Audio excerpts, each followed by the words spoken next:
front row seat to democracy.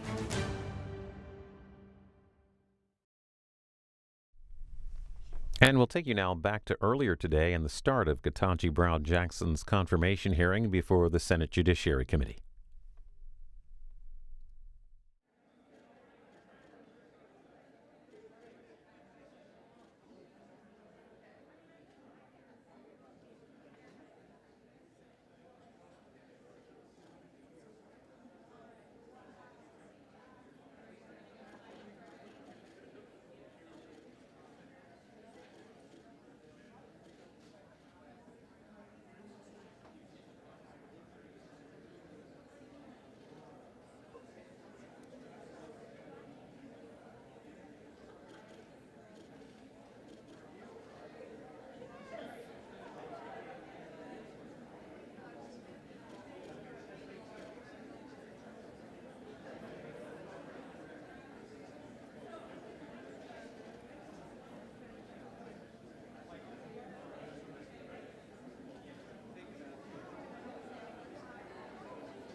This hearing of the Senate Judiciary Committee will come to order. The committee will begin its consideration of the nomination of Judge Ketanji to be the 116th Justice of the Supreme Court. Welcome, Judge Jackson, and to you and your family. Thank you, Senator. This is a moment, and you have much to be proud of. I know you have members and friends who want to, and we all look forward to hearing those introductions when you make your own later. At the outset, I want to note that I was sorry Justice Clarence Thomas was hospitalized yesterday. I speak for all the members of the committee in wishing him a speedy recovery. Before I turn to my own opening statement, I want to briefly discuss the order of events and the ground rules for the hearing. The committee has 10 minutes to make an opening statement. We'll go in switching between Democratic and Republican senators. Have made their opening statements. We'll hear from Judge Thomas Griffith, Professor Lisa Fairfax, who are here today to introduce Judge. Each introducer will have 5 minutes to make an opening statement. Finally, we'll administer the oath to Judge Jackson, and she will make, and that will conclude today's events. Tomorrow we'll begin with questions. For those sitting in the audience, welcome. You could be here to witness this historic occasion. I ask to be respectful and quiet during the hearing. Stand up unless you're entering or exiting the room. And if you be asked by one of our distinguished members of the Capitol to sit down. If you refuse, you'll be escorted. Let me be clear. We will not tolerate any audience. Any disruption will result in immediate removal. I also ask that our audience be respectful of the members of the Capitol who are here today to ensure everyone's safety. With that, opening statements. Judge Jackson, as I said, again for being here today with your family and friends. The Supreme Court has a long and storied history. Have been filled by many superb justices whose contributions to the rule of law have stood the test of time. But the reality is that the court's members, in one respect, have never really reflected the nation they served. When the Supreme Court met for the very first time of 1790 in the Exchange Building in New York, there were nearly 700,000 slaves without citizenship in this new nation of nearly 4 million. Neither African Americans nor women had the right to vote.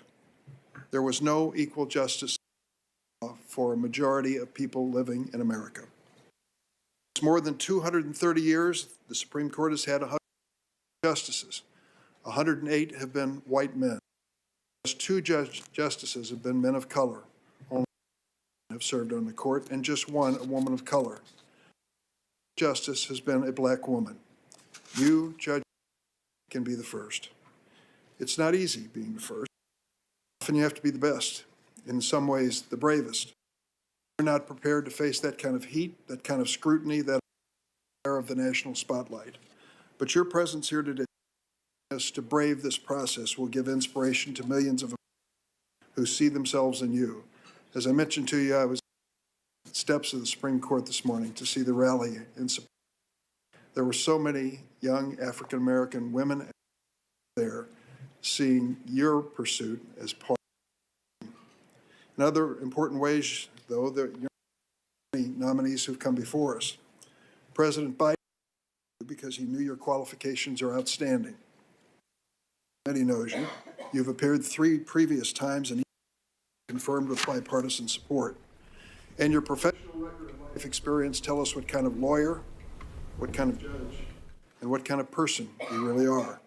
Your guiding found in your life and in your work, that the Constitution for all Americans, not just the wealthy and powerful, that judge favoritism, and that the judiciary must live up to blazoned above the entrance, equal justice under. So today is a proud day for America. We've come along since 1790, and we know that we still have to form a more perfect union.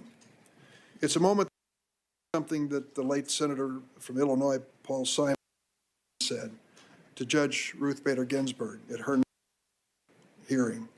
He said, you face a harsher judge than this committee, and that is the judge. And that judgment is likely to revolve around the question, did she restrict freedom or did she expand it? This statement time and again because it asks a vital question. History judge us. Judge Jackson, I have no doubt will remember you as a justice who never stopped working to defend. But I also ask the members of this committee, as this landmark confirmation process, to consider how each senator, as we face our constitutional responsibility to advise and consent. This moment also something President Barack Obama, another trailblazer, said, Illinoisan, when the late Justice John Paul Stevens. President Obama said, while we cannot replace experience or wisdom, I will seek someone with similar an independent mind, a record of excellence and integrity, dedication to the rule of law, and a keen understanding of the daily lives of America. Much like Justice Stevens, cannot replace Justice Breyer. But with you, we have a nominee who embodies the same qualities as outstanding justices. You're independent-minded and understand the critical importance of judicial independence.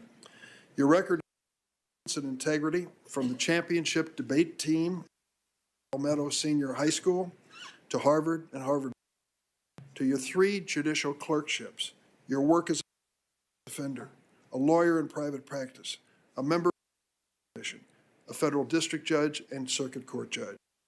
Throughout your career, you've been a champion for the rule of law, determined, even at the risk of public criticism. As the United States Sentencing Commission, a bipartisan group which reflects the spectrum of American thinking on law enforcement, you set out to truly represented congressional intent when it came to criminal sentencing fair. And you did it by finding common ground. During your tenure on that commission, 95% of the commission's votes were either unanimous or consensus. For example, the commission implemented the Sentencing Act, a law that I negotiated with then Senator Jeff Sessions that reduced the infamous 100-to-1 crack powder sentencing disparity and you joined every one of your colleagues to make that change to the sentencing guidelines retroactive. You gave a powerful speech, and I'm going to quote it. You said, "There is no excuse for insisting that those who are serving excessive sentences under the long disputed and now discredited prior guideline must carry on as though none of this has happened." The vote in favor of retroactivity was unanimous on the commission. Republicans and Democrats shared your view. And you've gone to great lengths to explain how the law affects real people. Indeed, with your nomination, we can be confident that the court, its role, and its decisions will be more understandable to the American public. In your time on the bench, you've taken the time to explain your decisions and their consequences. When you were before this committee just last year for your D.C. Circuit hearing, you described how you, quote, take extra care to communicate with parties. You added, and I quote, "I speak to them directly and not just to their lawyers. I use their names. I explain every stage of the proceeding because I want them to know what's going on." As a result of that approach, you've made the law more approachable to litigants and American people. The cameras and the lights here today can make it easy to forget that at its core, the responsibility you seek is one of service. And I'm fully confident you'll serve Americans from all walks of life, all backgrounds, fairly and faithfully. Now, there may be some who claim, without a shred of evidence, that you'll be a rubber stamp for this president. For these would-be critics, I have 4 words. Look at the record. Your complete record has been scoured by this committee on 4 different occasions. All of your nearly 600 written opinions, read and reread, 12,000 pages of transcripts, meeting minutes, and other materials for the Sentencing Commission, your sworn testimony before the committee less than a year ago, every published and reported word you've written or spoken, your detailed answers to lengthy questions. For those who say they need more, I would answer that you have sat down personally with every member on this dais of the committee, Democrats and Republicans. A fair review of all of this makes clear your values and your guiding principles. You have ruled for and against presidents and administrations of both parties. You've ruled for prosecutors and for defendants. You've ruled for workers and for their employers, and you've been faithful to the law, not to any person or political cause. Now, there may be others who allege that you're before us today as a product of the campaign of dark money groups. Once again, your record and the process that led to this nomination belie that claim. To suggest that you're here merely because an organization supports you ignores your qualifications and the broad range of support you bring to this. In selecting you as his nominee, President Biden undertook a transparent selection process. He sought the input of senators from both parties. Senator Grassley and I met in the Oval Room with the president. He invited us to proffer any nominees that we cared to do. At the end of the day, the president alone chose you. He's put his faith in you to deliver justice at the highest level of the court. I share that faith. In announcing your nomination, the president spoke to many reasons that you deserve to sit on the high court. He noted the perspective you'll bring as a former member of the Sentencing Commission, as the first justice since Thurgood Marshall with considerable criminal defense experience, and as the second current justice, only the second, to serve as a federal trial court judge. He also noted your upbringing and the fact that you come from a law enforcement family. Yet despite that shared family experience, despite your record, we've heard claims that you are, quote, soft on crime. These baseless charges are unfair. A conservative National Review columnist called claims brought by one of my colleagues, quote, meritless to the point of demagoguery. They fly in the face of pledges my colleagues made that they would approach your nomination with civility and respect. And fact checkers, including the Washington Post, ABC News, and CNN, have exposed some of these charges as falsehoods. Critics have even stooped to accusing you of sharing the views of the clients you represented, even though they know that your work as an attorney was in service to the Bill of Rights and the Constitution's promise of effective assistance of counsel. Would law enforcement officials and organizations, including the International Association of Chiefs of Police, the National Organization of Black Law Enforcement Executives, and the Fraternal Order of Police have endorsed your nomination if you were soft on crime? Of course not. I'm confident the American people will see through these attacks and any other last-minute attempts to derail your confirmation. In closing, I want to share the words of one more Illinoisan, if you bear with me, a rather famous one named Abraham Lincoln. In August 1864, at the height of the Civil War, President Lincoln addressed the 166th Ohio Regiment. Lincoln said to the soldiers, and I quote, "I happened temporarily to occupy this big White House. I am living witness that one of your children may look to come here as my father's child has." Judge Jackson, we are all just temporary occupants of the Senate, the House, even with a lifetime appointment to the highest court in the land. You, Judge Jackson, are one of Mr. Lincoln's living witnesses of an America that is unafraid of challenge, willing to risk change, confident of the basic goodness of our citizens. And you are living witness to the fact that in America, all is possible. I now recognize my colleague and friend, the ranking member, Senator Grassley. Judge Jackson, congratulations. Welcome to you and your family. I thank you for taking time to visit with me in my office after the President nominated you. Since President Biden announced his nominee for the Supreme Court, I've been encouraging my colleagues to schedule meetings with you, Judge Jackson, and they have come off. In addition, I've continually emphasized the need for a thorough, respectful process by the committee. Now I want to talk a bit about what everyone watching should expect from this hearing and what they shouldn't expect at the hearing. We will conduct a thorough, exhaustive examination of Judge Jackson's record and views. We won't try to turn this into a spectacle based upon alleged process fouls. Good news on that front, we're off to a very good start. Unlike the start to the Kavanaugh hearings, we didn't have repeated choreographed interruptions of Chairman Durbin during his opening statements, like Democrats interrupted me for more than an hour during my opening statement on the Kavanaugh hearings. What we will do, however, is ask tough questions about Judge Jackson's judicial philosophy.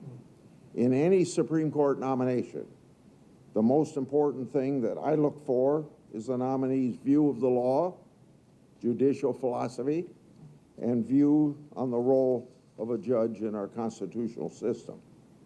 I'll be looking to see whether Judge Jackson is committed to the Constitution as originally understood. We all know there's a difference of opinion about the role judges should play. Some of us believe that judges are supposed to interpret the law as it was understood when written, not make new law or simply fill in vacuum. Those of us who share that view think that under our Constitution, Congress and not the federal courts are given the authority to make law and to set policy. Now, there are others who believe that the courts should make policy. They believe in a so-called living Constitution. They think that the Constitution's text and structure don't limit what a judge can do. To them, deciding what the Constitution means is really a quote-unquote value judgment. Under that approach, judges can exercise their own independent value judgments.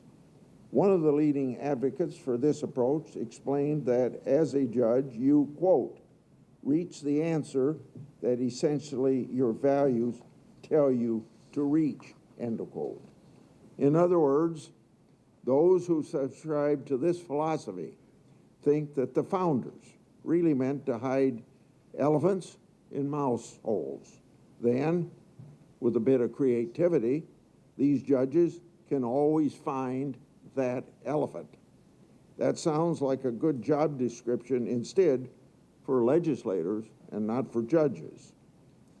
But for at least 4 years, Democrats systematically voted against many well-credentialed nominees that were diverse professionally, diverse geographically, diverse religiously, and diverse ethnically.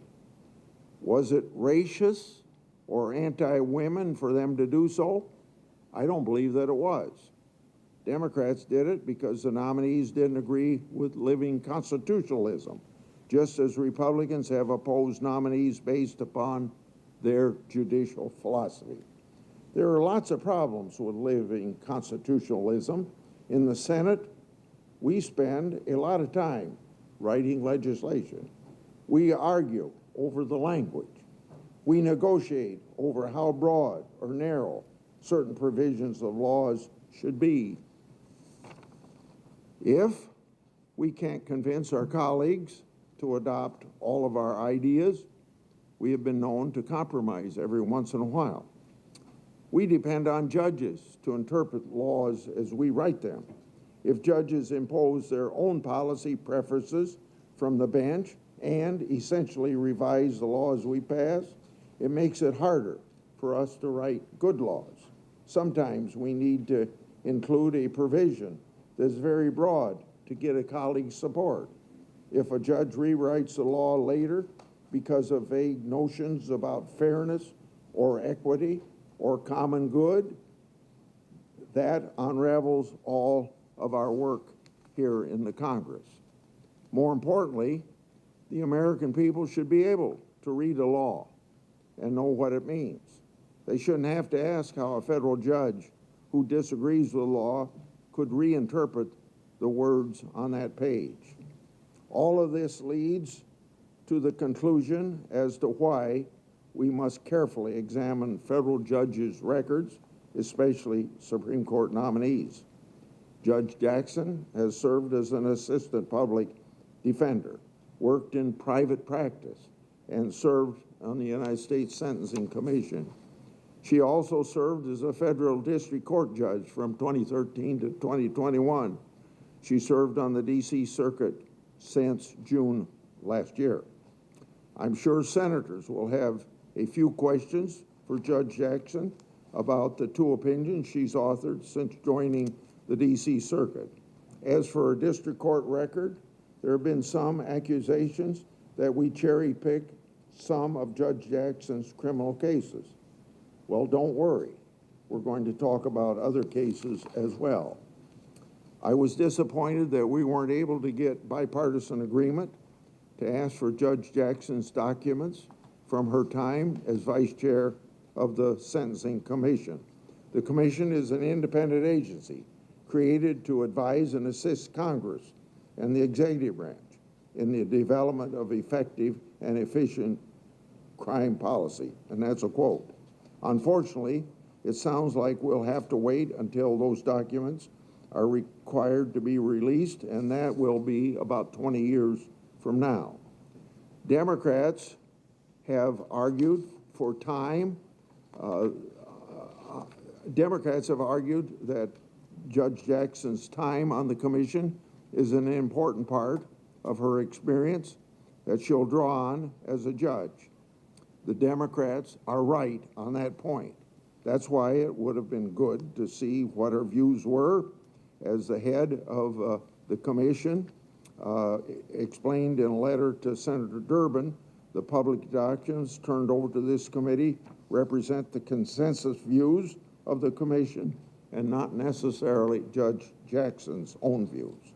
The Obama White House sent us roughly 68,000 pages of material, but more than 38,000 of the 68,000 pages are repeated copies of emails, threads that keeping track of the tweets about the Garland nomination. Those emails contain just one tweet about Judge Jackson. More than 13,000 of the 68,000 pages are just lists of previous nominations. So that leaves only 16,000 of 68,000 that we received from the White House that aren't obviously useless like all the other documents received. But for comparison, the White House has still withheld 48,000 pages under the presidential records and FOIA exemptions. Now that's a lot of hiding. But the limited number of useful records that we received from the Obama White House show exactly why the Sentencing Commission documents would have been important. There are a number of dark money groups on the left that argue federal judges should make policy decisions based on judges' own values. I've talked about the troubling role of far-left dark money groups like Demand Justice have played in this administration's judicial selection process. When the Demand Justice isn't creating short lists for President Biden to pick judicial nominees from or putting out new litmus tests, they're running ads campaigns attacking the independence of the judiciary. They've strongly supported the so-called progressive prosecutors who are soft on violent crime in the face of rising crime waves in cities like San Francisco, Philadelphia, Boston, and Los Angeles. Now, what does that have to do with the nominee before us? The Obama White House records indicate that a co-founder of the Demand Justice played an important role in Judge Jackson's nomination to the Sentencing Commission and the District Court. The Demand Justice co-founder even interviewed Judge Jackson about the nomination to the Sentencing Commission. It would be helpful to know what Demand Justice co-founder learned from that process and why they strongly support Judge Jackson. However, it isn't all been bad on the document front, I want to make clear. We'd asked for briefs that aren't available online for D.C. Circuit cases Judge Jackson worked on as an attorney. At first, we were told they might not be available for a few weeks, but to our pleasant surprise, we received them early, apparently because the White House had asked for the documents as well. Judging by timetable, we were originally given to get the briefs. That request was made after she was announced. Now those documents concern Judge Jackson's time as Assistant Federal Public Defender. Democrats have accused Republicans of vilifying nominees who have represented criminal defendants. That's just not the case, and I think that's a very unfair accusation. Previous Supreme Court nominees have also represented criminal defendants on appeals. Chief Justice Roberts was appointed by the Supreme Court to represent a defendant in an important criminal law case, and he also helped represent an inmate in a Florida death row. And Justice Barrett represented a criminal defendant appealing their conviction while she was in private practice. Now, I've distinguished between two types of nominees who have worked in criminal cases. There are Bill of Rights attorneys who want to protect defendants' constitutional rights. Then there are what I've called criminal defense lawyers who disagree with our criminal laws. They want to undermine laws that they have policy disagreements with, and of course, that's a very important difference. Just a year ago, no, maybe it's now 2 years ago, Democrats had no trouble opposing nominees based on arguments these nominees made on behalf of clients. I could read off quotes of Democrats doing that to Trump nominees, but we only have a few minutes for these opening statements, and I'd run out of time. On a final note, during Justice Barrett's confirmation hearing, Democrats said that she would, quote unquote, judicial torpedo, aiming at protections for pre-existing conditions. We heard that argument repeatedly. Conservatives and anyone who actually looked at her record and laws said that that was strictly nonsense. But Democrats were sure otherwise. Well, when that case was finally decided, Democrats were proven wrong. I'm sure that won't deter any of my Democrat colleagues from making some confident predictions this time around as well. But the public record should remember their track record and perhaps take those claims with a grain of salt. They were wrong in their strong declarations how Justice Barrett would rule. Judge Jackson, congratulations on your nomination. I look forward to hearing from you about your record, your views on the law, and your judicial philosophy. Thank you. Thanks, Senator Grassley. Next is the President Pro Tem of the Senate and former Chairman of the committee, Patrick Leahy. Well, thank you, Mr. Chair. And Judge Jackson, welcome. It's really good to see you again. You know, today and actually throughout this week, the committee and the country are going to hear from Judge Jackson. She's been nominated to be the next Associate Justice of the United States Supreme Court.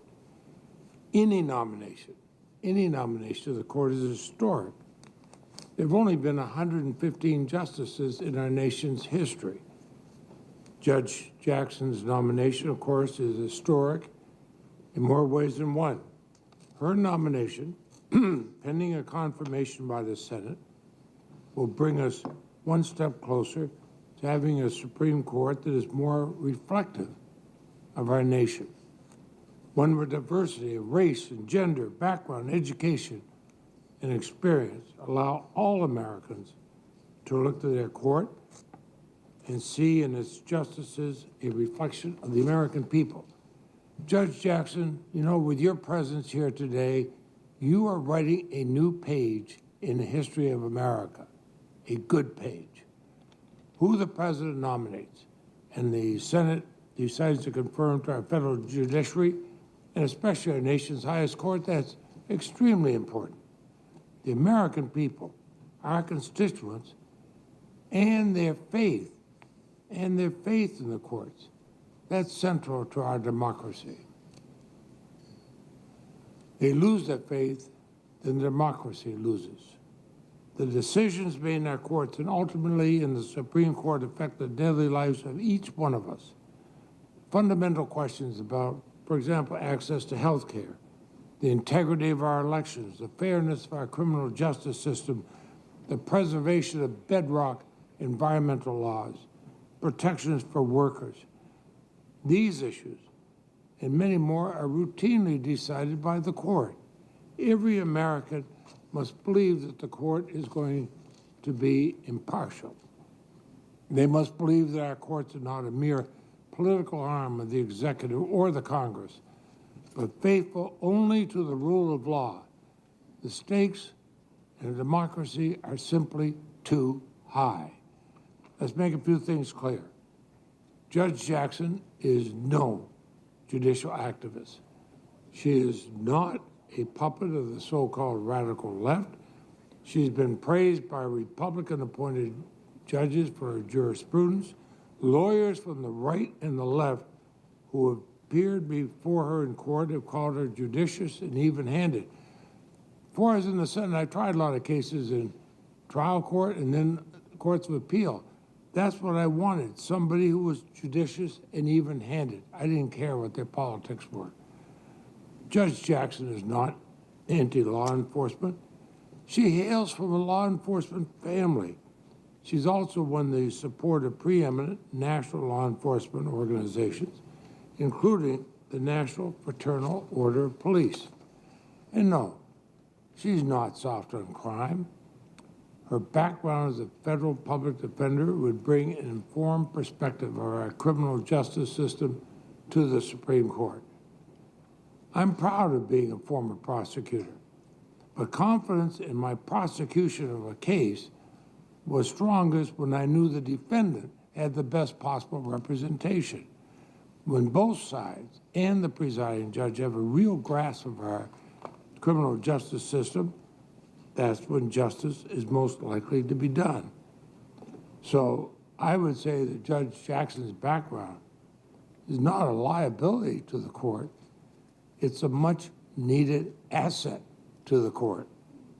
And since her nomination, again here today, we've heard about the long distinguished record of Judge Jackson, graduate of Harvard Law School, a judicial clerk at the district, circuit, and Supreme Court level, a federal appellate judge, a federal district court judge, a member of the U.S. Sentencing Commission, an attorney in private practice, and a federal public defender. What a resume. All these experiences and perspectives have provided her a mastery of our justice system.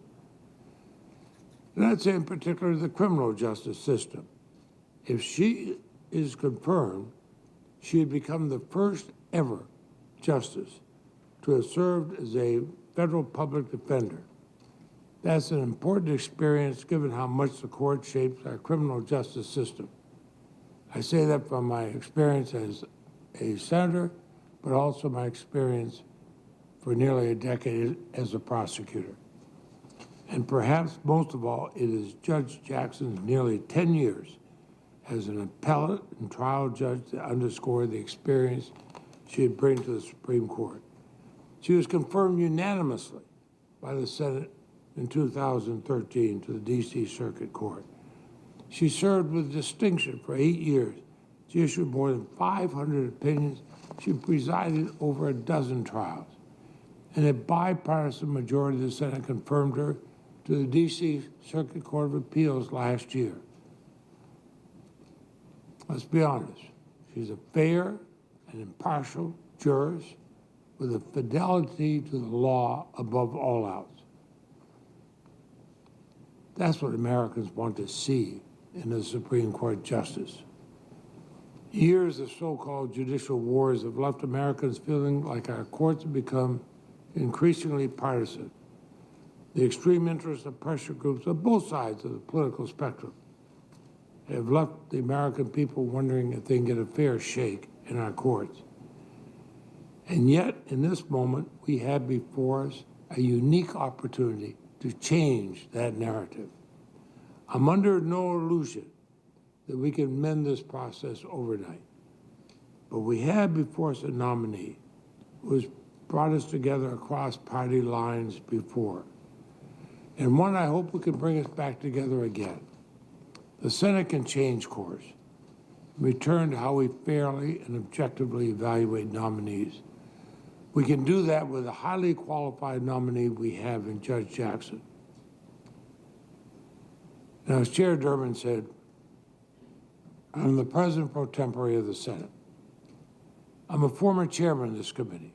I've participated in 20 prior Supreme Court nomination processes, most leading to confirmation, a small handful not. In fact, the first justice I voted on was from your state, Senator Durbin, John Paul Stevens.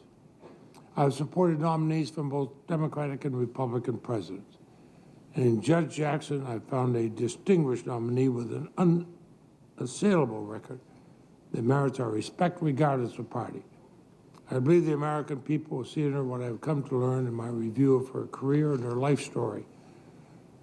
Her nomination is a reflection of the arc of our democracy, the arc that bends towards justice, as Dr. King once said. Although in fits and starts with every generation, we have sought to become more inclusive, more representative. We have looked at citizens, civic leaders, elected representatives, and yes, to judges to strengthen our democracy, and to recognize that our strength comes from our diversity. Judge Jackson's story, her nomination today, is part of the evolving story of America. So, Judge Jackson, I want to congratulate you on this nomination. Despite all the darkness in the world and the political brinksmanship has unfortunately become a hallmark of Congress in recent years, your nomination actually fills me with hope. Hope for the court, hope for the rule of law, hope for the country.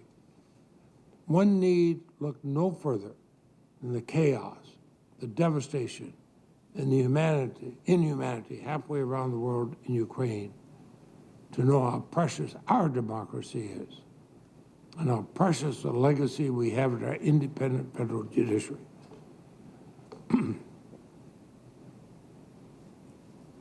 I need look no further than my own grandchildren, all of them, to know how necessary our fight for freedom, fairness, and equality is. The independence and impartiality of our courts and of the Supreme Court are a cornerstone of the great experiment that is the United States. And you, the American people, have a nominee in whom they can be proud. We have before us an historic moment, and I hope we can meet it as senators. So I look forward to your testimony. Thank you. Thank you, Senator Leahy. Next is another former chair of the committee and Senator from South Carolina, Lindsey Graham. Thank you, Mr. Chairman. Again, congratulations. Well-deserved honor here. You have worked hard all your life, and you have much to be proud of. I have said in the past that I think it's good for the court to look like America, so count me in on the idea of making the court more diverse. And in the history of our country, we've never had an African-American woman serve on the court. But I also said that didn't get much coverage. I want the court to play a particular role in America. One is make it more look like the country, but also make it operate in the confines of the Constitution. That didn't get a lot of coverage. So the hearings are going to be challenging for you, informative for the public, and respectful by us. I hope we can meet those criteria. It won't be a circus. We're off to a good start. Chairman Grassley couldn't get the first word out of his mouth before they shut down the place, so that's off to a good start. Most of us couldn't go back to our offices during Kavanaugh without getting spit on. Hope that doesn't happen to y'all. I don't think it will. As to the historic nature of your appointment, I understand. But when I get lectured about this from my Democratic colleagues, I remember Janice Rogers Brown, an African-American woman, that was filibustered by the same people praising you. I remember Miguel Estrada, one of the finest people I ever met, completely wiped out. Didn't make it through the gang of 14, whatever gang I was in. I've been in so many I can't remember. He didn't make the cut. Well-lived life just completely ruined. So if you're Hispanic or African-American conservative, it's about your philosophy. Now it's going to be about the historic nature of the pick. Now it's going to be about your philosophy. The bottom line here is when it is about philosophy, when it's somebody of color on our side, it's about we're all racist if we ask hard questions. It's not going to fly with us. We're used to it by now, at least I am. So it's not going to matter a bit to any of us. We're going to ask you what we think you need to be asked. And Senator Hawley, you need to ask her about her record as a district court judge. You should. I hope you do. And we'll see what she says. Very fair game. Now, President Biden had a choice here, and he has every right to make it. Elections have consequences. He had many qualified African-American women to choose from. He chose you. Michelle Childs, a district court judge from South Carolina, supported by Jim Clyburn. That was in the mix. I think it came down to about 2, 3, 4 people. Don't know for sure, but that's what the press was reporting. And when it came to Judge Childs, this Arabella group, Senator Whitehouse, you talk about dark money, you may be onto something. This Arabella group is funded by Soros and some other liberal billionaire. They got so many groups within their group, I can't name them all now, but they basically said if you pick Childs, you may have a primary opponent. The AFL-CIO said Judge Childs was a union buster. The attacks from the left against Judge Childs was really pretty vicious, to be honest with you. So you say, Judge Jackson, you don't have any judicial philosophy per se. Well, somebody on the left believes you do.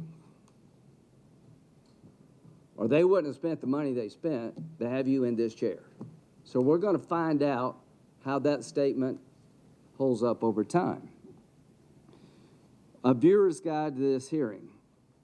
She will be asked about her sentencing practices as a district court judge, and she'll have a chance to explain her reasoning, and you can make up for yourself what this means, but it's good to be asked.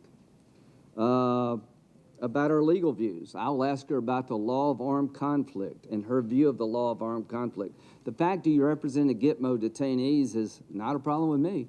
Everybody deserves a lawyer. You're doing the country a great service when you defend the most unpopular people.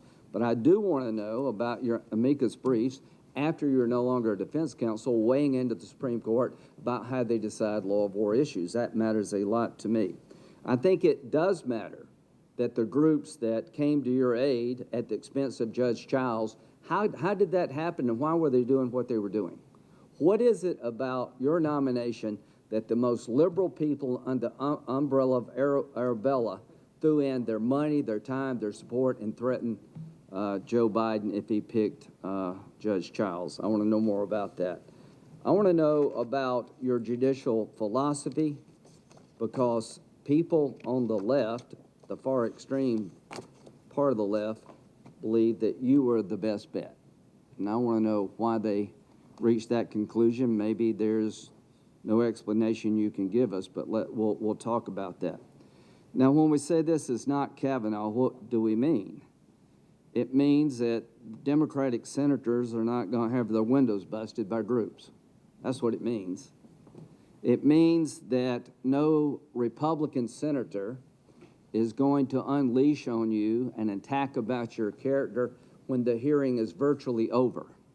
None of us, I hope, have been sitting on information about you as a person for weeks or months. You come into our offices and we never share it with you to allow you to give your side of the story.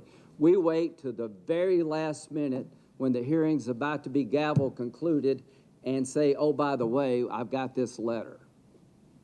And so happened that every media outlet in the country had the letter too. So the next morning there were headlines all over the country, really, accusing Judge Kavanaugh of being basically Bill Cosby. None of us are going to do that to you. And if any of us does that to you, all hell will break out, and it should. The media will be your biggest cheerleader. They're in your camp. They have every right to pick who they want to pick.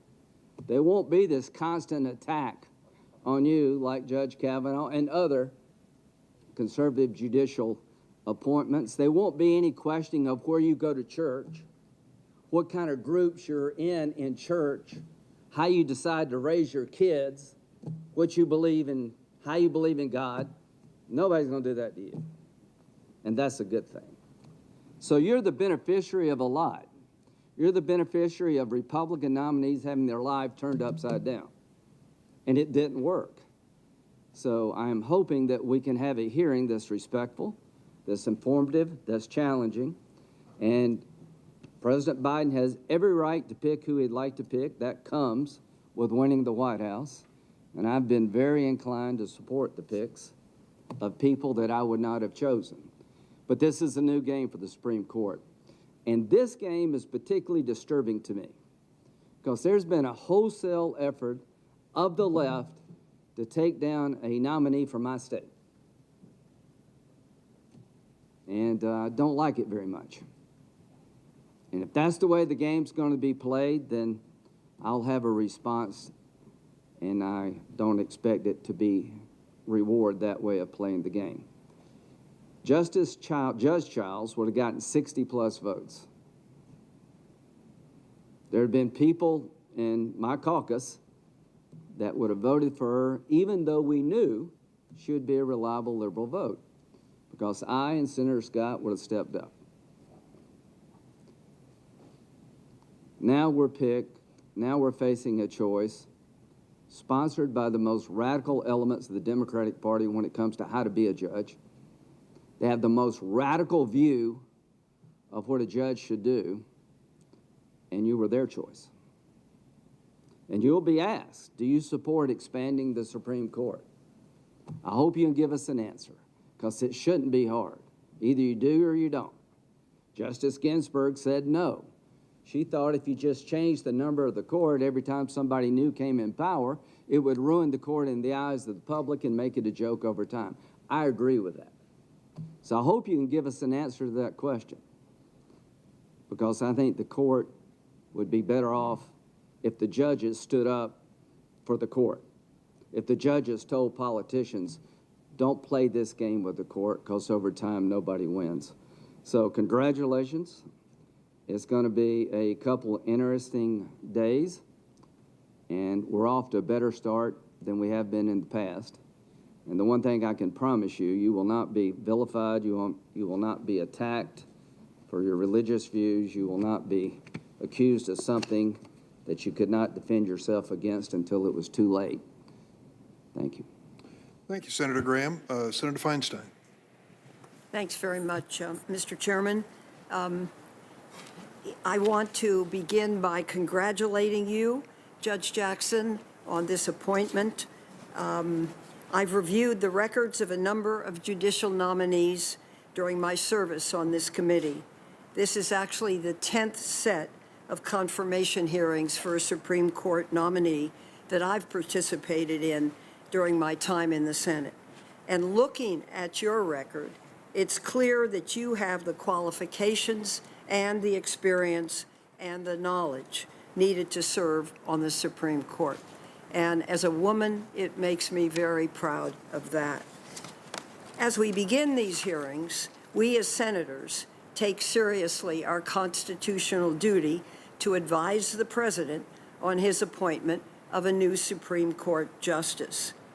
In the current term alone, the Supreme Court is addressing cases on issues that are foundational to who we are as a country. Let me just give you 3 examples. The court is considering a woman's fundamental right to control her own body and make her own health care decisions. It is considering the legal authority of the Environmental Protection Agency to fight climate change. And it's considering whether states have the power to enact common sense gun safety protections. As a former mayor, I saw how these problems affect people, everyday people, on everyday streets throughout my city and then subsequently the state of California. This is not your first time at this. In fact, it's your 4th time in front of this committee. The full Senate has already confirmed you on a bipartisan basis 3 times to serve as Vice Chair of the U.S. Sentencing Commission in 2010, as a federal district court judge 2013, and as a federal appellate court judge in 2021. And you have done us proud. Each of the 3 times, the Senate has considered your record, your experience, and your ability. Senators on both sides of the aisle have determined that you have the qualifications and the temperament it takes to uphold the values of our judicial branch. As I see it, those values are knowledge, even-handedness, impartiality, integrity, respect for the rule of law, and fundamental fairness to all. And your record actually shows that you exemplify these values. The Supreme Court is not a political institution. Rather, the court stands above politics and above partisanship, and we look to federal judges to be independent and unbiased. Judge Jackson, in reviewing your record, one thing in particular stands out to me, and that's your commitment to uphold justice under the law. This is one of the ultimate responsibilities of the Supreme Court, and your record suggests to me that you understand the weight of that responsibility. You've had several mentors early in your career who I understand were important in instilling these values in you as a young lawyer. One of those mentors were Justice Stephen Breyer, who you served as a law clerk and to whose seat on the Supreme Court you have now been nominated. What a treat for you to see that happen, and I know for him as well. Justice Breyer has been a thoughtful and even-handed judge throughout his career. So you have learned from the best, and you have brought those lessons and that dedication to equal justice with you throughout your career in the law. You have strong credentials. You're a graduate of both Harvard University and Harvard Law School, a former Supreme court clerk, and you have served as a federal judge for 9 years, most recently on the U.S. Court of Appeals for the District Circuit. These are impressive credentials, and they are also familiar to those of us who have reviewed numerous nominees to the court. But you also bring experiences that are less common, especially at the Supreme Court.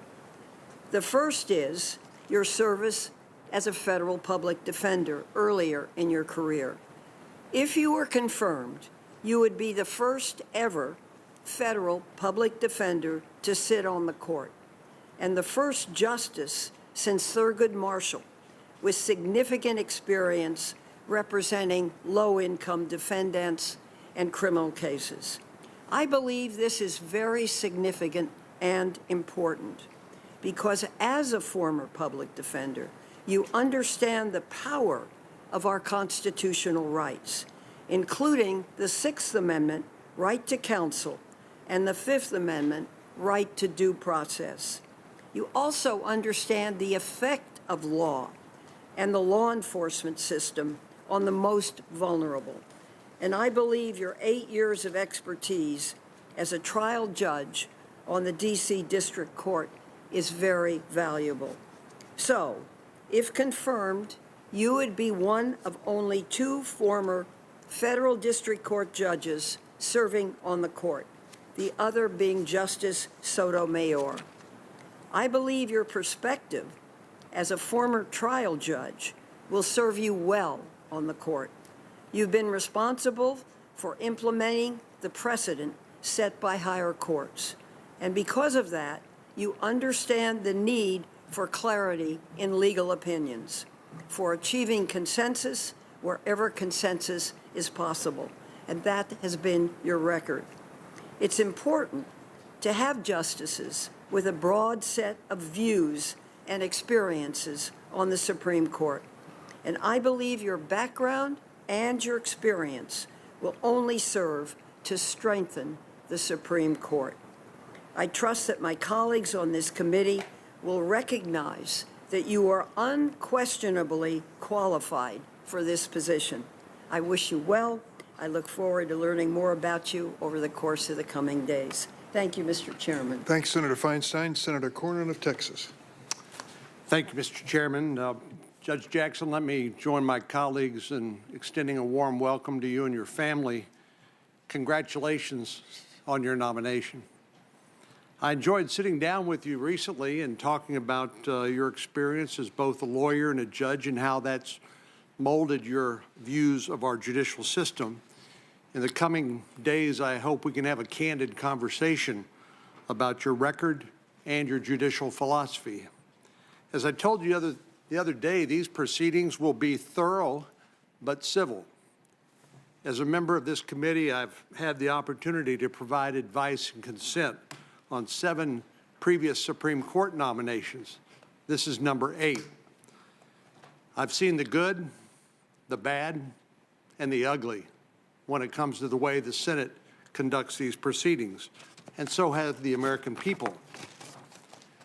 One of the best things I think comes from this process is I think this is a teachable moment that will remind all of us about the wisdom of the founders who wrote a Constitution that made sure that our rights would be fixed and certain, so that these rights, whether they are the right to keep and bear arms or the right to practice one's faith, would be preserved from generation to generation.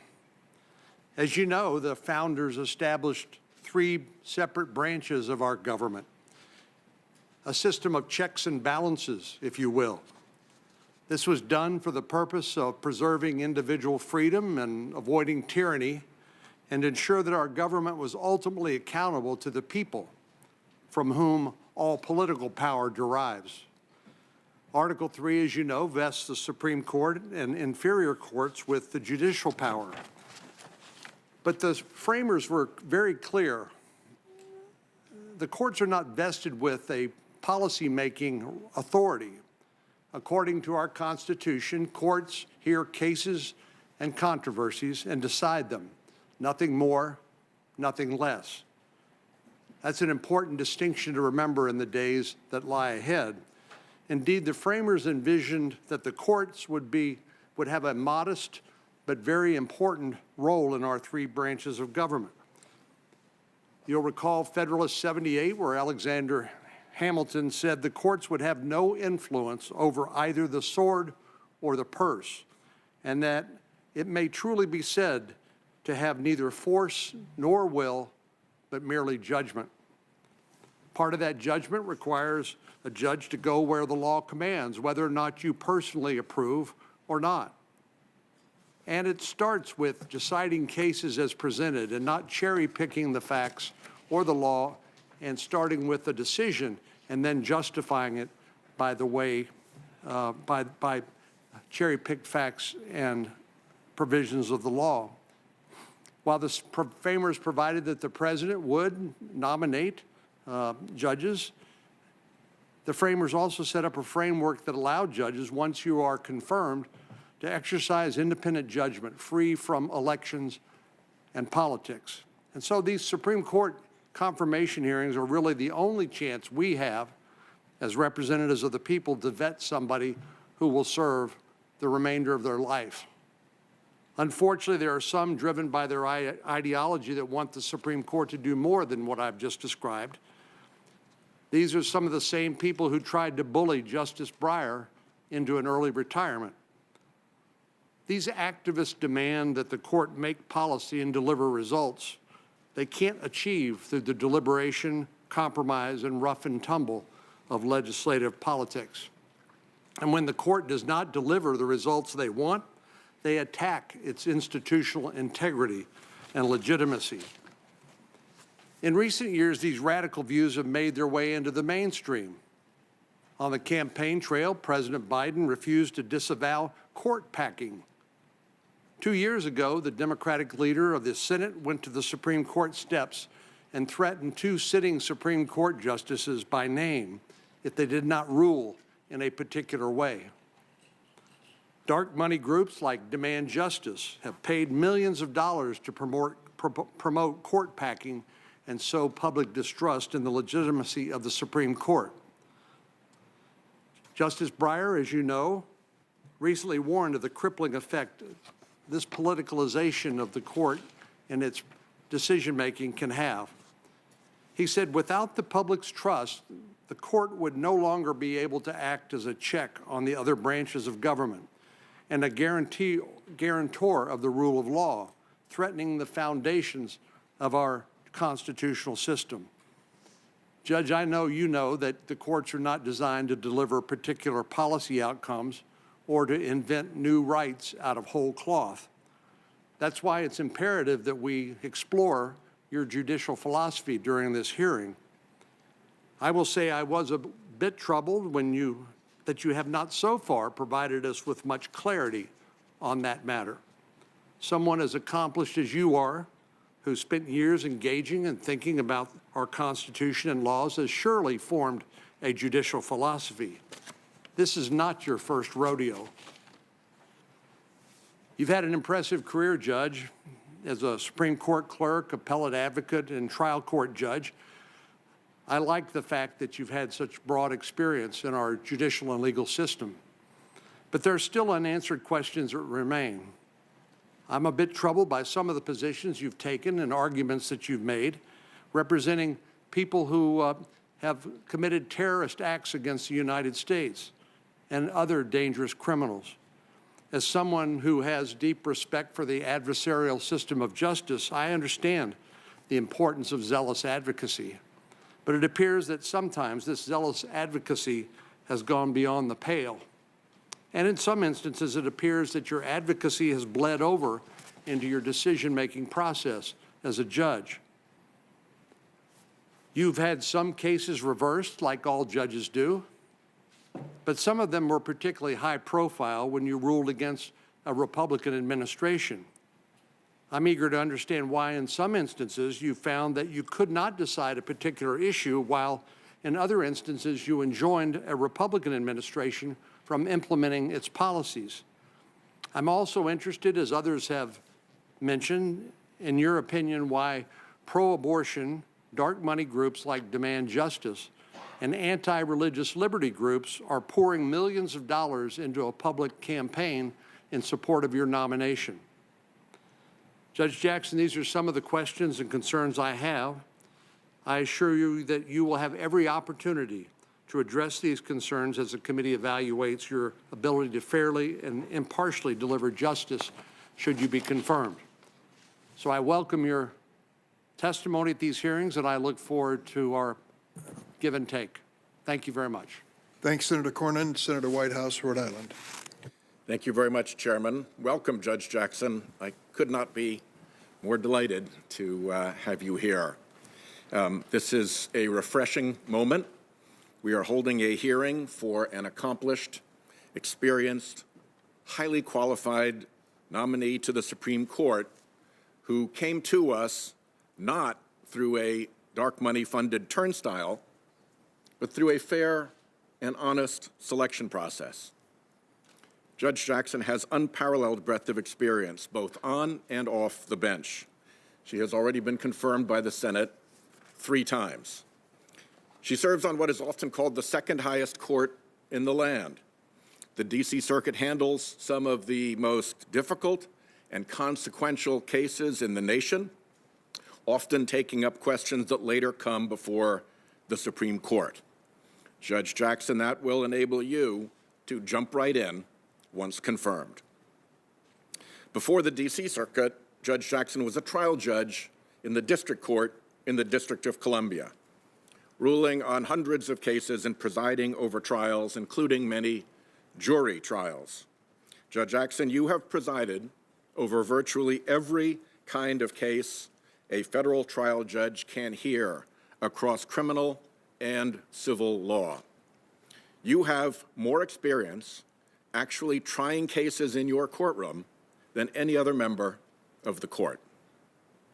As a member of the U.S. Sentencing Commission, you helped establish the policies and practices for federal courts when deciding criminal punishments.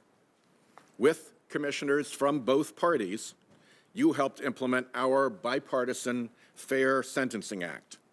Complicated and consequential work, and we thank you. It matters to me, Mr. Chairman, that Judge Jackson was also a civil litigator and public defender. She wasn't groomed in partisan petri dishes. She learned practical courtroom experience in both civil and criminal law, how the judicial system works and how it serves or doesn't serve different litigants. And I must say that in Rhode Island, we love that before you clerked for Justice Stephen Breyer, you clerked for Rhode Islander Bruce Selya on the First Circuit. Judge Selya was nominated by Ronald Reagan. He is well regarded by bench and bar, and he thinks the world of Judge Jackson. She is absolutely everything you would want in a Supreme Court justice, he told the Boston Globe in February. She has all the tickets in terms of her intelligence, her education, her work experience, and her demonstrated judicial temperament. He actually said that waiting for the Supreme Court selection process to take place made him feel like a father waiting to hear his daughter's college admissions results. We very much appreciate that Rhode Island touch to this nomination. Judge Jackson is steadfastly committed to the Constitution and the rule of law, and her record reflects the type of even-handedness and independence that will make her such a good Supreme Court justice.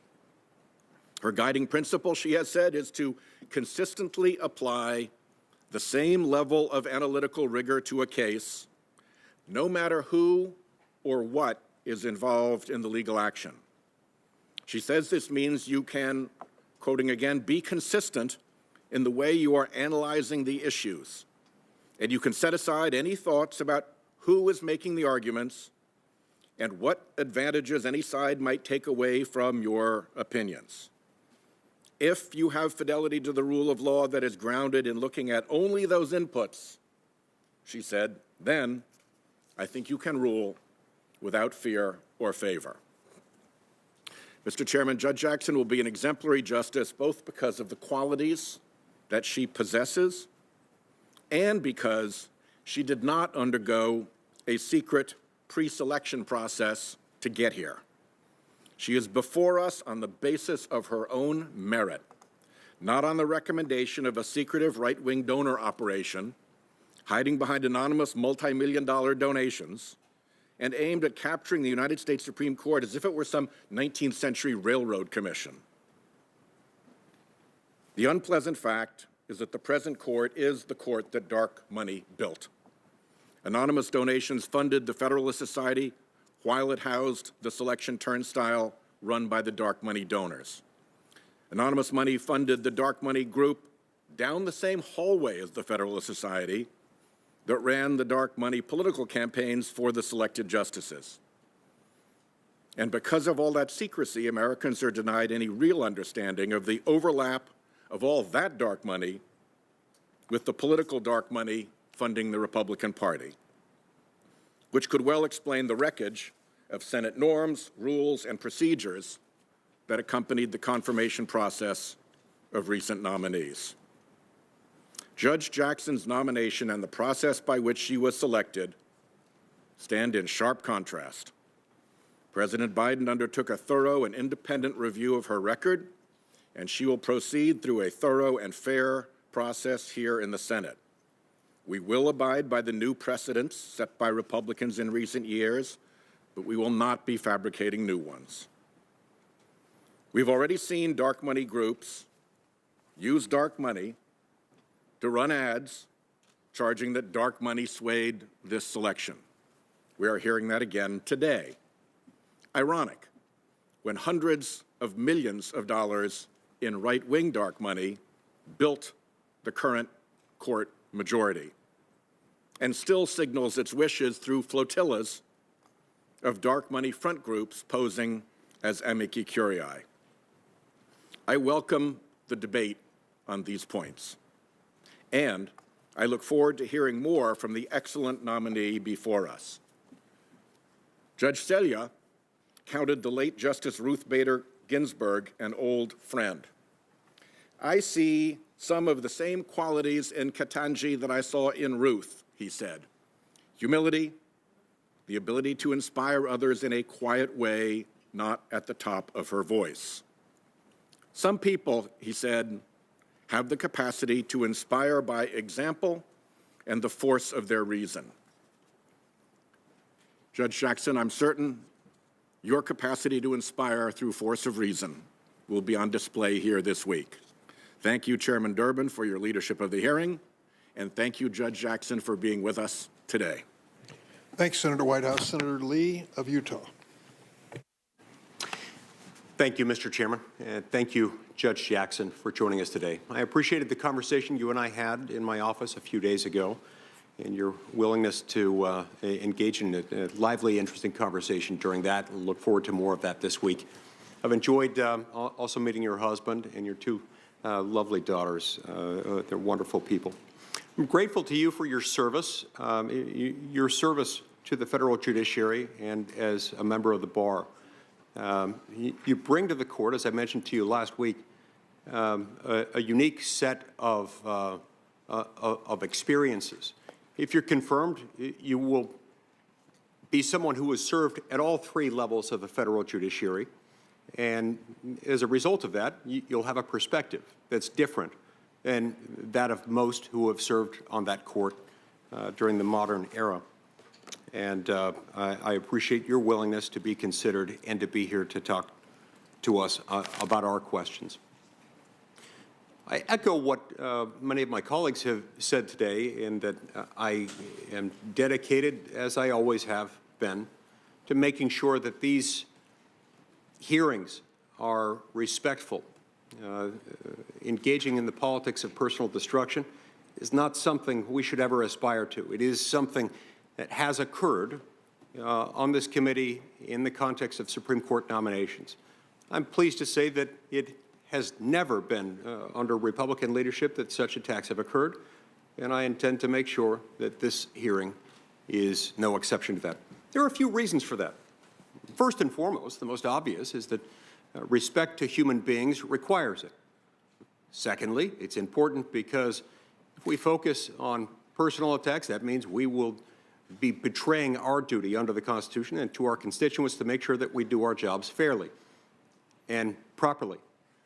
When we're focused on things that we have no business doing, like bringing forward spurious, last-minute, uncorroborated accusations of a personal nature, we neglect the importance of talking about the jurisprudential role, the philosophy that guides individual jurists, and the document that we're all sworn to uphold and protect, the Constitution of the United States. It's also important for an additional reason, a third reason. It has to do with the fact that having been nominated to this position, we know that you stand a very decent likelihood of ultimately being confirmed to this position, in which case you'll serve as a member of the Supreme Court of the United States. And I think it's important that even when, especially when, we disagree with decisions issued by that tribunal, we as a committee, as the Senate Judiciary Committee, not engage in speech or behavior that would undermine the legitimacy of the Supreme Court of the United States. You see, it's the legitimacy of the courts that gives them their potence, their power, their significance in our system of government. We all have a duty to make sure that we don't undermine that very thing that we purport to be protecting. Let me tell you some of the things that I look for when reviewing a nominee, and a few things that I intend to focus on in these hearings with you. One of them will involve any nominee's commitment to judicial self-restraint, to understanding the judicial role, what it is and what it is not.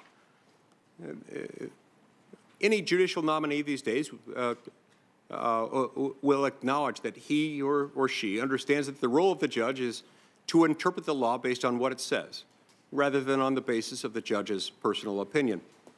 This is all very true. It raises questions as to how exactly that goes about and what steps, what tools, what rhetorical, linguistic devices the jurist in question might follow in order to do that. I'm looking for someone who is ideally going to echo something that Justice Amy Coney Barrett said in her confirmation proceedings, in which she likened the Constitution, this document written by wise men nearly 2.5 centuries ago, wise men who I believe were raised up by Almighty God to that very purpose. To the extent we follow that document, it's helped foster the development of the greatest civilization the world has ever known. But she likened this and our commitment to it as a little like what Odysseus told his crew. She said the Constitution is like how Odysseus ties himself to the mast to resist the song of the sirens. She then goes on to explain that he told the crew, do not untie me, no matter how much I beg or plead, don't untie me from the mast. He wanted to avoid the tempting call of the sirens. The tempting call of the sirens is inherent. It's in government itself. It's understandable. And that's why we tie ourselves to it. Critical to that is the federal judiciary, the ultimate backstop, the backstop that's there to resolve disputes. Now, the Constitution isn't just something for the courts. It's not something that's owned exclusively and independently by the federal judiciary or the Supreme Court itself. But it does play an important role because the court's there to resolve disputes that arise within the court's jurisdiction as to the meaning of a particular provision of federal law, whether in the Constitution itself or as enacted into law by Congress. So we need a jurist who's willing to respect that role and demonstrate judicial humility. What I mean by that is an ability to acknowledge that there are a lot of things not within the province of the courts that entail policy. The job of the court of the judiciary is never to exert will or force. It is only judgment. It's discerning what the law says. A nominee also, I believe, needs to show a steadfast commitment to the principle of separation of powers. There are a couple of forms of separation of powers required by the Constitution along two axes. One operates along the vertical axis that we call federalism. It says most of the power of government within the United States, most powers that government might exercise are to be exercised at the state and local level. Power that's federal is the exception, not the norm, in our constitutional system of government. The other form of separation of powers operates along the horizontal axis. It's one that recognizes within the federal government, which is limited, we're going to have one branch, our branch, Congress, that makes the laws. Another branch headed by the president, the executive branch, that enforces them, and the third branch, which interprets them, resolving disputes between parties coming before the court's jurisdiction. Third, I think it's important that a jurist within our system of government acknowledge the importance of interpreting the law as it was written, as it was understood by the public at the time of its enactment, if a statute or if a provision of the Constitution at the time of its ratification. This is part of how we tie ourselves to the mast, making sure that we undertake efforts to make sure that we're interpreting it based on how the public understood those words, regardless of the subjective intent of any particular lawmaker or group thereof. The public meaning at the time it became law. This is how we maintain the rule of law. This is part of how we've given force to this greatest civilization that human history has ever recorded. It's through the rule of law and tying ourselves to that mast. There are increasing threats to this. We've seen those threats arise with efforts to delegitimize the court, and I'm sickened every time I see or hear or experience one of those efforts to delegitimize it. We've heard some today, in fact, comments that I think by their very nature delegitimize the court. Another thing that can delegitimize the court are arguments made in favor of packing the Supreme Court. This was attempted by President Franklin D. Roosevelt in 1937. It did lasting damage to the court. It didn't succeed as a legislative matter. But it's arguable that it left a mark and not a pretty one. There is nothing in the Constitution that requires us to have 9 and only 9 justices. That is, under the Constitution, left to Congress's determination. But 9 is a number that works. It's worked now for 152 years. It's not one that we ought to revisit, and it's one that Supreme Court justices of various ideologies, including your former boss, Justice Breyer, whom I really enjoyed getting to know when serving as a law clerk on the Supreme Court. I enjoyed our conversations with him. He, Justice Ginsburg, Justice Thomas, and so many others have been against that. We must protect the court. We may not protect the court. We lose ability to protect the court if we allow arguments to take root that are focused on expanding that and turning the court into a political body. Thank you, Mr. Chairman. Thanks, Senator Lee. Senator Klobuchar of Minnesota. Thank you very much, Chairman Durbin, and thank you, Ranking Member Grassley. Judge Jackson, welcome. We met recently in my office, and we have seen you in this committee before, and we are so happy to have you back.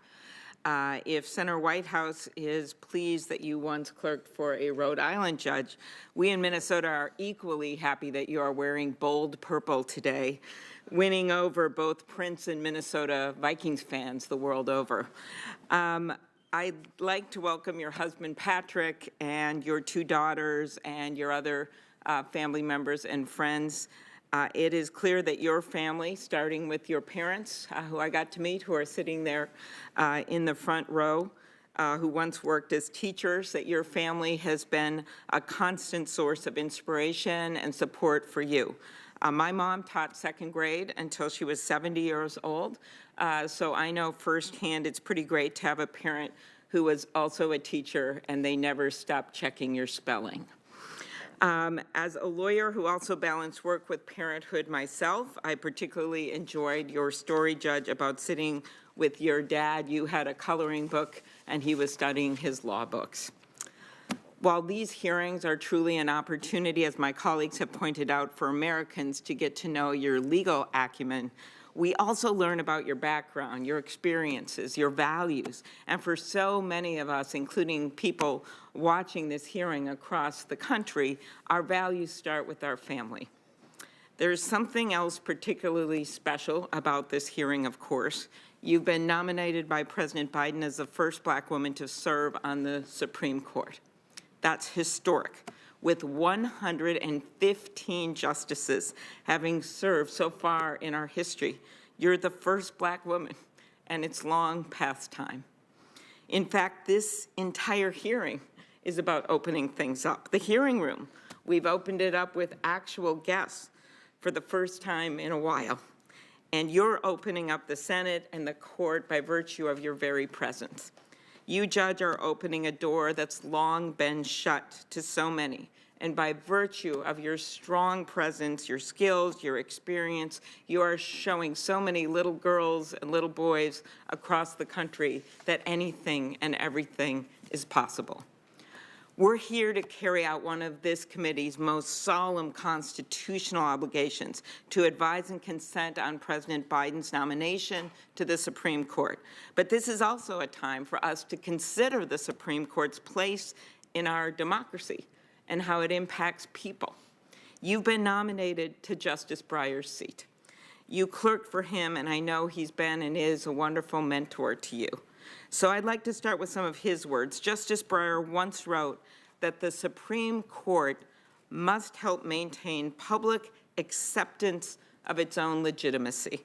He said, it can do this best by helping ensure that the Constitution remains workable in a broad sense of the term. Specifically, it can and should interpret the Constitution in a way that works for the people of today, making it work for the people of today. Those words, his words, are highly relevant to the court. And Justice Breyer didn't just write about those values. In his 27 years on the court, he lived them. He approached cases with a pragmatic view of the law, and he understood that reference to the Constitution requires not just a respect for the past, although it does that, but also an eye toward the future. As we are here to confirm a new justice for his seat, I urge my colleagues to remember his words about how the court must consider the effect of its actions on people's lives, how it must be able to see the real people at the other end of its rulings, like Americans who are one Supreme Court decision away from losing their health insurance, or one court decision away from the ability to make their own health care choices, or the dreamers who could lose the only country they've ever known, or the people who waited for hours in the rain one recent election day in Wisconsin, wearing garbage bags and homemade masks in the middle of what would soon become a global pandemic, just to cast a ballot, just to exercise their constitutional right to vote. The court decides cases with life-changing consequences for people. It makes decisions that dictate health and safety standards for workers, protections for seniors, whether we can have clean air and clean water. The Supreme Court issues rulings that can determine who can make their voices heard in our democracy and how they can do it. So, Judge Jackson, this week I look forward to hearing more on your views about the real-world implications of the law and about how you will respect the Constitution and legal precedent, all the while striving to ensure we have a court that works for the American people. Judge, I believe you have exactly the sort of understanding of what the law means in people's lives that Americans would want in a justice. You're from a family that knows something about making it work. Both of your parents attended segregated primary schools and later became teachers. And when your dad set his sights on becoming a lawyer, your mom figured out how to support the family while he attended law school. After being a star debater in high school, you went on to graduate magna cum laude in college and went on to graduate with honors from law school. After law school, you clerked for federal judges nominated by both Democratic and Republican presidents. And of course, you had the honor of serving as a clerk to Justice Breyer. These aren't just lines on your resume. They show that you have worked to apply the law at every level of the federal system. And beyond those credentials, you have the perspectives of someone who has seen the law through the eyes of those closest to it. Your brother worked as a police officer in Baltimore. One of your uncles was a detective, and another was the chief of police of the city of Miami. You know what it means for a person to put their life on the line to defend the rule of law. It is no surprise to me that you received the letter that Senator Durbin mentioned, the letter of support from the Fraternal Order of Police. And as a former federal public defender, you also understand that for our justice system to be truly workable, it must account for those who lack the resources to defend themselves. And you would be the first justice to bring that experience to the court. Judge, I believe it is because of your experience and respect for the law that the Senate has confirmed you 3 times with bipartisan support as Vice Chair and Commissioner of the U.S. Sentencing Commission, Judge on the D.C. District Court, and most recently the D.C. Circuit Court of Appeals. In each of these roles, you've lived up to that bipartisan support. As a commissioner, over 90% of the votes you participated in were either unanimous or voice votes. As a district court judge, you wrote nearly 600 opinions, applying the law and precedent to the facts fairly and impartially without regard to your personal views. I will note that if you are confirmed, you will join Justice Sotomayor as the only other justice on the bench with experience as a trial court judge. As a circuit court judge, you have written decisions joined by judges appointed by presidents of both parties. And let's not forget, you have 9 years of judicial experience, more than 4 other justices currently on the court prior to their confirmations. Not that we're counting. Judge Jackson, and I expect this to come through loud and clear during these hearings, you have the experience and record of a jurist who is dedicated to the fair application of the law, committed to consensus, and determined to make sure that the court and the Constitution work for the people of today. And one last point. Judge, your confirmation hearing comes at a moment in our history when the people of this country are once again seeing, this time in Ukraine, that democracy can never be taken for granted. Eternal vigilance, it's been said, is the price of liberty. Last week, I was at the Ukrainian-Polish border with refugees streaming through checkpoints, leaving everything they had behind with only a suitcase and a backpack, walking into the loving arms of their neighbors in Poland, a country with a long, hard history of having been invaded by Nazis and Russians and Prussians and Habsburgs. As our ambassador there told me, at this moment in history, the people of Poland are achieving the dreams their grandparents could never realize. They are saying to their Ukrainian neighbors, we value freedom and respect your democracy. We value you so much that we will take you into our homes and into our hearts. We will open our doors and not shut you out. And this horrendous war against evil and the courage of the Ukrainian people is happening at the very same time our country is opening our minds after being separated through a 2-year pandemic from our neighbors, not only around the world, but in our own country, in our own towns. This moment bestows upon us a new opportunity to see one another again and to be part of our own democracy, to respect each other's rights and views, to see that we are not a nation of 300+ million silos. Instead, we are a nation that must re-embrace the simple principle that unites us as Americans, and that is that our country is so much bigger in what unites us than what divides us. That's the pivotal moment we are in. That's your moment. It's a time for us to consider what the courts mean to our democracy, to recall how the framers envisioned the courts to work as a ballast in our system of government, and to rededicate ourselves to the sacred protection of our rights and the upholding of our Constitution. So as we move forward with these hearings, let us be grounded in the central role of the court and the Constitution in our democracy. of what it means to our system of government that we can never take for granted, and how we must always be vigilant that it is serving the people. Judge Jackson, I'm confident you will come to the bench as a justice with a bedrock appreciation of what the Constitution and the law means to America, with the real-world perspective we need. Thank you for your willingness to serve at this important time. Thanks, Senator Klobuchar. Senator Cruz of Texas. Thank you, Mr. Chairman. Judge Jackson, congratulations on your nomination. 11,107 men and women have served as members of the House of Representatives. 1,994 men and women have served as members of the United States Senate. Only 115 men and women have served as Supreme Court justices. The position to which you have been nominated is extraordinarily important.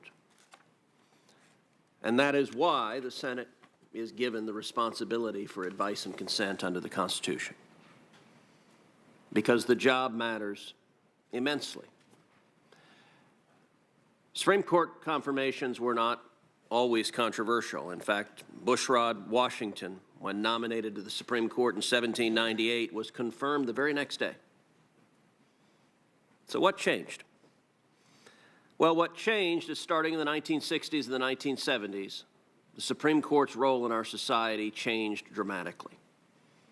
The Supreme Court became a policy-making body rather than a merely judicial body. Just a moment ago, my colleague Senator Klobuchar said we should consider the Supreme Court's place in our democracy. Well, starting in the 60s and 70s, the Supreme Court decided its place in our democracy, at least too many justices, was to set aside the democratic decisions of the people and instead to mandate the policy outcomes they themselves supported. Our Democratic colleagues want the Supreme Court to be anti-democratic. Our Democratic colleagues get frustrated with the democratic process. When they can't pass gun control laws because the American people don't support them, they want unelected judges to mandate those same laws instead. Law after law after law that they can't get through the democratic process, the Democrats have decided it's much simpler to convince 5 lawyers in black robes than to try to convince 330 million Americans. That is why Supreme Court confirmation hearings have become so contentious, is because the Supreme Court has arrogated to itself a responsibility the Constitution doesn't give it, which is to make contested policy decisions and take them away from the American people. Now, what should this hearing be and what should it not be? Well, you've heard a number of members on the Republican side of the aisle quite clear on what it should not be. This will not be a political circus. This will not be the kind of character smear that sadly our Democratic colleagues have gotten very good at. And it's important to note, a couple of years ago I was doing my weekly podcast and I was on with a noted liberal intellectual who made a comment something to the effect of, well, both sides do this. Both sides smear Supreme Court justices. And I was forced to laugh out loud and say, look, I understand that's a pretty good talking point. It just happens not to be true. It is only one side of the aisle, the Democratic aisle, that went so into the gutter with Judge Robert Bork that they invented a new verb, to bork someone.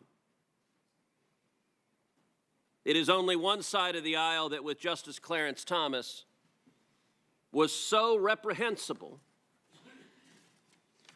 that, as the president who nominated him, President George Herbert Walker Bush, wrote at the time, quote, "What's happening to Clarence Thomas is just plain horrible. All the groups that tried to beat him up on abortion or affirmative action have now come out of the woodwork. They are trying to destroy a decent man. This is an ugly process, and one can see clearly why so many good people elect to stay out of public life." As Justice Thomas observed in that hearing, what happened there was, to use his words, a high-tech lynching. And I would note the chairman who presided over that disgrace was Joe Biden. And then most of the members of this committee remember the confirmation hearing of Brett Kavanaugh, one of the lowest moments in the history of this committee. where Democrats on this committee sat on allegations, didn't refer them to the FBI, didn't ask for investigations, hid them, and then leaked them against the wishes of the complainant. And we began a circus that featured Spartacus moments, featured such nuts as Michael Avenatti, whom CNN breathlessly for some months described as a possible Democratic presidential candidate. That's before, presumably, he became a felon in recent months. Judge Jackson, I can assure you that your hearing will feature none of that disgraceful behavior. No one is going to inquire into your teenage dating habits. No one is going to ask you with mock severity, do you like beer? But that's not to say this hearing should be non-substantive and non-vigorous.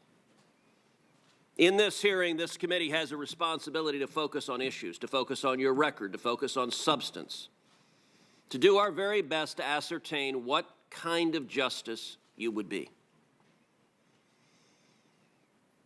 And a couple of straw men. It is no longer the case that Supreme Court confirmation hearings are merely about qualifications. There are some who say, well, if the justice is qualified, the Senate should confirm. There was a time that was the case. Our Democratic colleagues have abandoned that standard long ago. Our Democratic colleagues, then Senator Joe Biden was perfectly happy to vote against John Roberts, someone who was unquestionably qualified for the court. He was perfectly happy to vote against Sam Alito, someone who was unquestionably qualified for the court. And indeed, every member of our Democratic colleagues who was here at the time participated in the first ever filibuster of a Supreme Court justice on partisan lines with Justice Neil Gorsuch. They did so for someone unquestionably qualified, but they had a political agenda, and so every one of them happily filibustered Justice Gorsuch. Likewise, it's not about race. We will see Democrats in the media suggest that any senator that is skeptical of your nomination, that questions you vigorously, or that dares to vote against you must somehow harbor racial animus.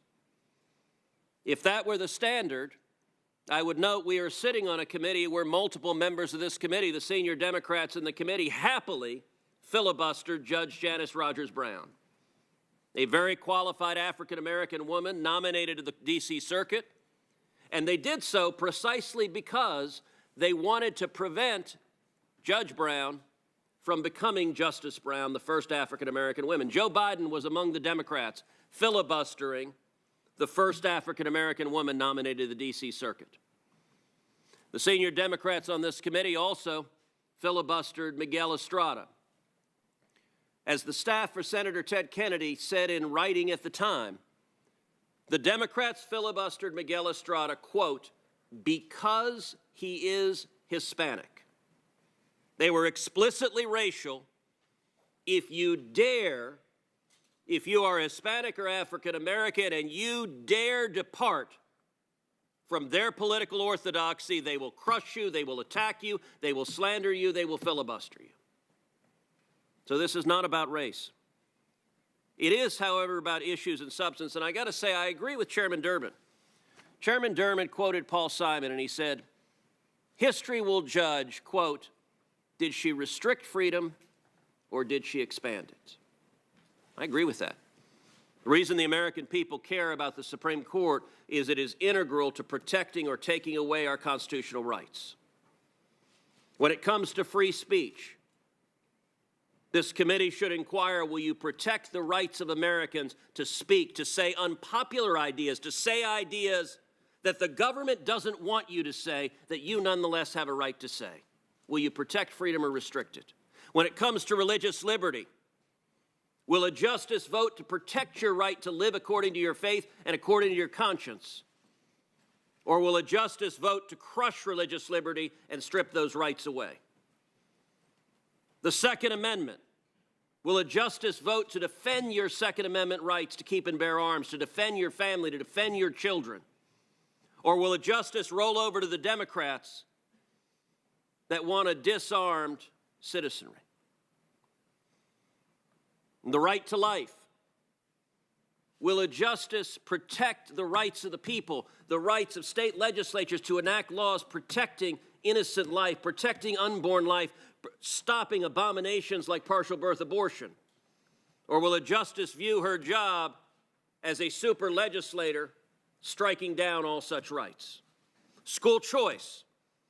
Will a justice protect the rights of kids to get a quality education, or will a justice legislate from the bench and shut down school choice programs across this country? And crime. We are seeing murder rates, carjacking rates, crime rates skyrocketing across the country, in significant part because political Soros-backed district attorneys, because of Democratic efforts to abolish the police. And part of the Democratic effort to abolish the police is nominating justices that consistently side with violent criminals, release violent criminals, refuse to enforce the law, and that results in jeopardizing innocent citizens. So all of those questions are fair game. Will you follow the law? What does your record indicate? Will you protect the rights of every American citizen, regardless of race, regardless of party, regardless of views? That's what the focus of this hearing should be. Thank you, Senator. Senator Coons from Delaware. Thank you, Chairman Durbin, Ranking Member Grassley.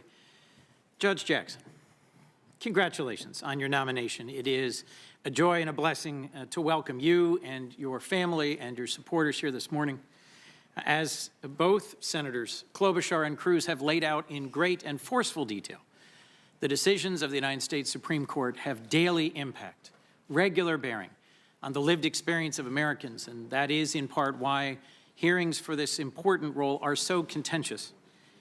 I have been looking forward to this day since President Biden announced your nomination in February, and over the next several days, members of this committee will have the privilege of helping introduce you to the American people so that they can gain the sense of confidence that I have in your values, your skills, your competence, and the necessity of confirming you to the Supreme Court.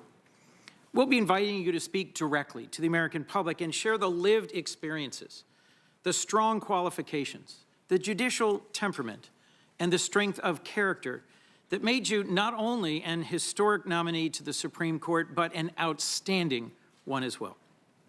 I want to acknowledge up front that President Biden selected you to fill the seat on the court being vacated by Justice Breyer, a justice whom I admire, and in the work he's done as a jurist over decades has shown us a model of a Supreme Court justice. In his 42 years on the federal bench, 30 years on the Supreme Court, he's lived up to the highest ideals of American jurisprudence. He has served with wisdom, with fairness, and respect for the Constitution, the laws of our nation, and its people. He has a keen legal mind and a love of the law that are obvious to anyone who's heard him ask questions or read his decisions, and certainly to someone who clerked for him on the Supreme Court and who has had the benefit of his mentorship over many, many years. You've had broad experience in your stellar legal career that'll make you a unique contributor to the Supreme Court. You've worked as a lawyer or as a judge in just about every level of our legal system, engaging in just about every area of federal law. Your experiences as a private practice attorney with large law firms, as a federal public defender, as vice chair of the U.S. Sentencing Commission, and your near decade of service as a federal judge have given you insights into the ways that our Constitution, our statutes, our sentencing guidelines, and judicial decisions all come together to directly impact individuals, families, and our communities. You're able to perceive the full sweep of our law without losing sight of the human beings, the individuals and families impacted by it, caught up in it. And it is critically important, in my view, that we have justices on the Supreme Court with this practical and proximate view. You began your legal career with the invaluable experience of clerking for judges at the Federal District Court, at the Circuit Court, and for Justice Breyer on the Supreme Court, judges appointed by presidents of both parties. You developed your career as a legal advocate in private practice and in the Federal Public Defender's Service. As part of this work, you took on complex cases involving challenging and unsettled areas of the law. You worked pro bono on behalf of clients without regard to their political views or the political consequences of those cases. And you helped ensure bedrock constitutional guarantees in our legal system held strong, even in times of great stress and crisis. The work you did in these roles distinguished you as a talented appellate litigator with a formidable legal mind. You helped to craft policy as counsel to the U.S. Sentencing Commission, the independent agency within the judicial branch that establishes sentencing guidelines followed by all federal judges. And then years later, you served again on the commission as its vice chair. While on the U.S. Sentencing Commission, you partnered with colleagues whose perspectives on the law spanned the ideological spectrum, and together you enacted meaningful reforms designed to reduce unjust disparities and increase fairness in sentencing. In the days ahead, I expect to discuss your Sentencing Commission experience with you in some detail. Nearly all the decisions you were a part of while serving on the commission were unanimous, and they grew out of a careful consideration of highly complex, numerous factors and involved commissioners working hard to achieve common ground. In at least one notable instance, you ended up joining two conservative commissioners to oppose an amendment because you thought the law required a different result and you followed the law. Something that often gets lost in our debates and discussions about the Supreme Court is that many, in some terms a majority, of Supreme Court decisions are unanimous or decided by very broad majorities. These decisions are every bit as critical to the rule of law and the functioning and legitimacy of the court as the handful that are very contentious and widely discussed publicly. Your service on the Sentencing Commission and your time on the Circuit Court have prepared you to be a positive force for consensus among the justices in this challenging chapter in American history. I also think we will have some extended discussions this week about your record of service on the federal bench. You were confirmed to the Federal District Court for the District of Columbia in 2013 and have written more than 500 published opinions. You were confirmed to the D.C. Circuit Court of Appeals last year. And in your near decade as a judge, you've authored opinions in cases spanning a myriad of complicated issues, from administrative law to civil rights, from criminal and environmental matters, labor and employment law, national security and sovereign immunity, immigration law, and many more. Your rich, complex, and deep decisional record gives us the best possible evidence of what kind of justice you will be. And I've concluded you are judicious and impartial, great qualities for a justice. In every case, you methodically consider the parties' arguments, the relevant facts, and the law, including, of course, the foundation of the Constitution, the text of applicable statutes, and the precedents that apply. And ultimately, from what I've seen, you come to a decision based on that methodology, not on any particular policy preferences or activism. This committee has also received a striking outpouring of support for your nomination from a very broad range of sources. I'm certain we'll be hearing about some of the more enthusiastic statements in detail in the coming days. But in several of the letters I've had a chance to review personally, I've been struck. These were letters from lawyers that held appointed positions in Republican administrations, letters from prominent law enforcement organizations, federal judges appointed by Republican presidents.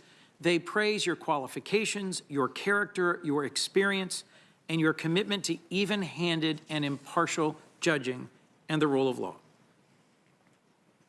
This is the fourth Supreme Court nomination process in which I'm participating as a senator, and I know our role in confirming a justice to the highest court is among the most solemn obligations we have as senators.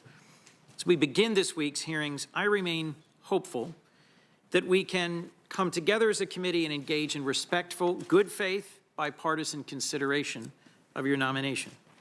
I look forward to your testimony this week. I'm excited so many of my colleagues have had a chance to get to know you a bit, to meet with you, to talk with you one-on-one and get a sense of your character, your experiences, and your background, and then we'll have the opportunity to question you to bring that out in more detail. I have every expectation that at the end of this week's hearings, it'll be clear to all that you are impeccably qualified in the law. And I think it'll be plain to any American watching. You have a demonstrated record of excellence as a jurist. You will decide cases as a justice on the basis of the facts and the law, and that you will be faithful to the Constitution. It's also my hope folks will get a chance to meet the family that shaped you. It was delightful to have a few moments to get to talk with your parents and your brother before we began today, and to reflect on how having parents, graduates of HBCUs, public school teachers, who then went on to great careers of accomplishment, Johnny Brown, Esquire, and Dr. Ellery Brown, set a great standard. But frankly, to me, one of the most memorable sentences before this was in talking to your brother, Ketanji, who said, "Oh, I'm not surprised to be here at all. This was the sort of thing for which my sister was destined from the very start." Destined, perhaps, but today you're beginning a process of walking through this door because of courage, humility, determination, and a commitment to excellence. Just as another person in American history, Ruby Bridges, walked through a critical door in our history with her chin held high, her back held straight, and a fierce determination to make a difference, so you too, today, begin the process of walking through this next open door with the sort of sparkling wit, brilliant mind, and commitment to excellence that will make its mark in American history. I look forward to your opening and to this week. Thank you, Your Honor. Thank you, Senator Coons. Senator Sass of Nebraska. Thank you, Chairman. And Chris is tough to follow. That was a good flourish at the end. Judge, congratulations on your nomination. Thanks for spending time in my office with me. Congratulations to your daughters and your family more broadly. This is a big day for lots of folks in your family. Today, the Senate takes up our constitutional duty to advise the President on his nominee to the Supreme Court. The Senate's advice and consent clause and our role is especially important these days when we all, Republicans and Democrats, agree that the 9 justices of the court exercise a lot of power over policy decisions, surely much, much more power than our Constitution's framers ever anticipated. So let's talk about how we got into this mess. We're here in part because of decades and decades of recklessness by all 3 branches, not just one, but by all 3.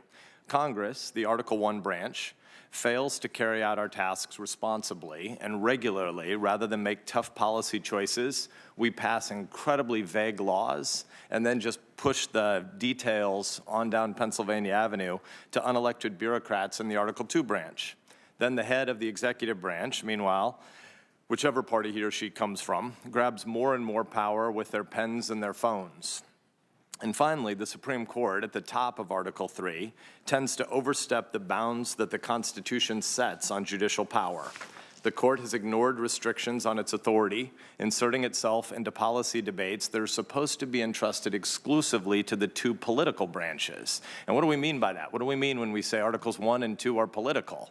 It means that the people are in power over Articles 1 and 2, but not in the long term over Article 3. The men and women in Article 1 and Article 2 are supposed to be answering directly to the American people, and importantly, the American people get to hire us or get to fire us every 2, 4, or 6 years. But rather than honor the roles given to each branch, activist judges usurp the powers given to Articles 1 and 2, which Articles 1 and 2 were complicit in this overreach.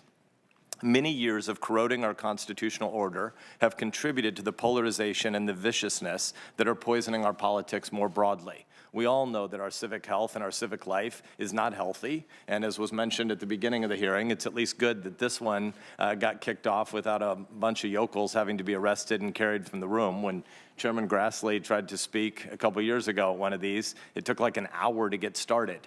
That kind of nonsense, the theatrics that happen at these hearings, are because of a broader problem. As textualists and originalists have sought to return the court to its historic role, the Supreme Court nomination process has been increasingly punctuated with not just those theatrics, but also with lots of personal attacks. That's not what this process is supposed to be. This process is supposed to be a careful, thorough investigation of a nominee's record to help the Senate make an informed decision on a nominee's fitness for a lifetime appointment. That's why these hearings are supposed to be different, not because people act like jackwagons, but because the people before us, nominated by the president, are potentially going to serve for a lifetime. That office, as Supreme Court Justice, is incredibly important, yet it's also carefully circumscribed precisely because it's a lifetime responsibility. But we know that it's been a long time since this process has worked like that. Instead, this is often a staging ground for nasty, evidence-free personal attacks. We started down this road of character assassination in the 1980s with Judge Bork's hearings, and senators have been engaged in disgusting theatrics ever since. The most recent Supreme Court nominee was subjected to repeated accusations that were nothing more than unfiltered religious bigotry against her. The nominee before her was accused of serial rape, aided by members of this committee. If this process were conducted in good faith, Miguel Estrada and Janice Rogers Brown might well be on the Supreme Court today, but their opponents lied and bullied rather than accepted principled minority judges. We've gotten so used to this kind of bullying that 2 years ago, the current Senate Majority Leader stood on the steps of the United States Capitol and screamed threats against 2 sitting justices of the Supreme Court that they would, quote, reap the whirlwind if they ruled in a way that didn't align with Chuck Schumer's political preferences. That's weird. We should all be able to pause and say, that's weird. That kind of behavior shouldn't happen. This process is broken, but it's a product of a broader brokenness in the erosion of our constitutional structure. A lot of people are willing to take a sledgehammer to the structure if it offers them a quick political win, and it's no coincidence that as more of us embrace an ends justifies the means philosophy of our jobs, which are supposed to be jobs of public trust, our politics becomes uglier, more brutal, and more pathological. Well, we have an opportunity today to do something different, and we can demonstrate that the Congress can carry out its constitutional duty responsibly without a lot of that past ugliness. Judge Jackson has served for the last 9 months on the prestigious U.S. Circuit Court of Appeals for the D.C. Circuit, and before that, you spent 8 years on the D.C. District Court. She has a long record of public service and a long roster of colleagues and friends who will testify to her professionalism. The President believes that she should have a lifetime seat on the Supreme Court, and it's the job of this body to evaluate that recommendation on its merits. So what should we be looking for? We should start with judicial philosophy. The Senate should have a good sense of the principles that will guide a nominee's decision-making on the bench. A robust and thorough judicial philosophy can help us understand how, when faced with difficult or unprecedented decisions, as the court occasionally is, and I would just like to compliment Senator Coons a minute ago mentioning that a huge, huge share of decisions that come out of the Supreme Court are actually 9-0. They just tend to not be the ones that make the headlines, but they're incredibly important, and the public trust that we need to restore in all 3 branches of government would be well served by us paying more attention to some of those 9-0 decisions. But the ones that tend to be most contentious and the ones that tend to generate the most headlines are the occasions where judges have to figure out what they do in areas which are gray and ambiguous, where the law might not be clear. And so it's incredibly important for a judge to tell us how she or he works out those principles in times that are new and confusing. This will make their rulings more durable and sound, and it will help rebuild public trust in the court and in the government more generally. Unfortunately, too many of the court's decisions do not rest on solid constitutional foundations and reliable legal reasoning. Justices have too often written decisions to claim partisan policy victories and then retrofit bad legal reasoning or political decision-making to justify that ruling. Some of the most divisive cases in the court's recent history fit that bill. It's for that reason that, while we should all respect the Ginsburg rule, the idea that judges sitting before this panel should not weigh in on hypothetical cases that are likely to come before the court, nominees do, nonetheless, have a duty to be very clear about their judicial philosophy, their legal views, and their interpretive principles. The American people should not be asked to consent to any nominee who operates on principles that are obscure, confused, or concealed. That means that each of us has a job to do in these hearings. It is our job on the Senate Judiciary Committee to ask questions that help give the American people a clear view of the nominee. It's Judge Jackson's job to make her philosophy clear and well understood. And at the end of a constructive hearing, a nominee will have given us a good sense of how she thinks about the constitutional structure, what it does and doesn't do, and the key pillars that support it, most fundamentally the separation of powers and our carefully calibrated system of checks and balances. Throughout this process, we should all remember that a Supreme Court justice is not a lawmaker by another name. A Supreme Court justice performs a crucial but limited function in our political system, namely to interpret and fairly apply the text of the law as written and as understood at the time it was adopted. A forthcoming nominee will make clear a commitment to uphold that purpose, which is the court's true purpose, not the purpose concocted for it by decades of political use, abuse, and overreach. A good nominee will show a commitment to the strict protection of enumerated rights, not the fabrication of unenumerated rights through contorted readings. An excellent nominee will offer a robust judicial philosophy that makes sound decisions more likely and more trusted by the public.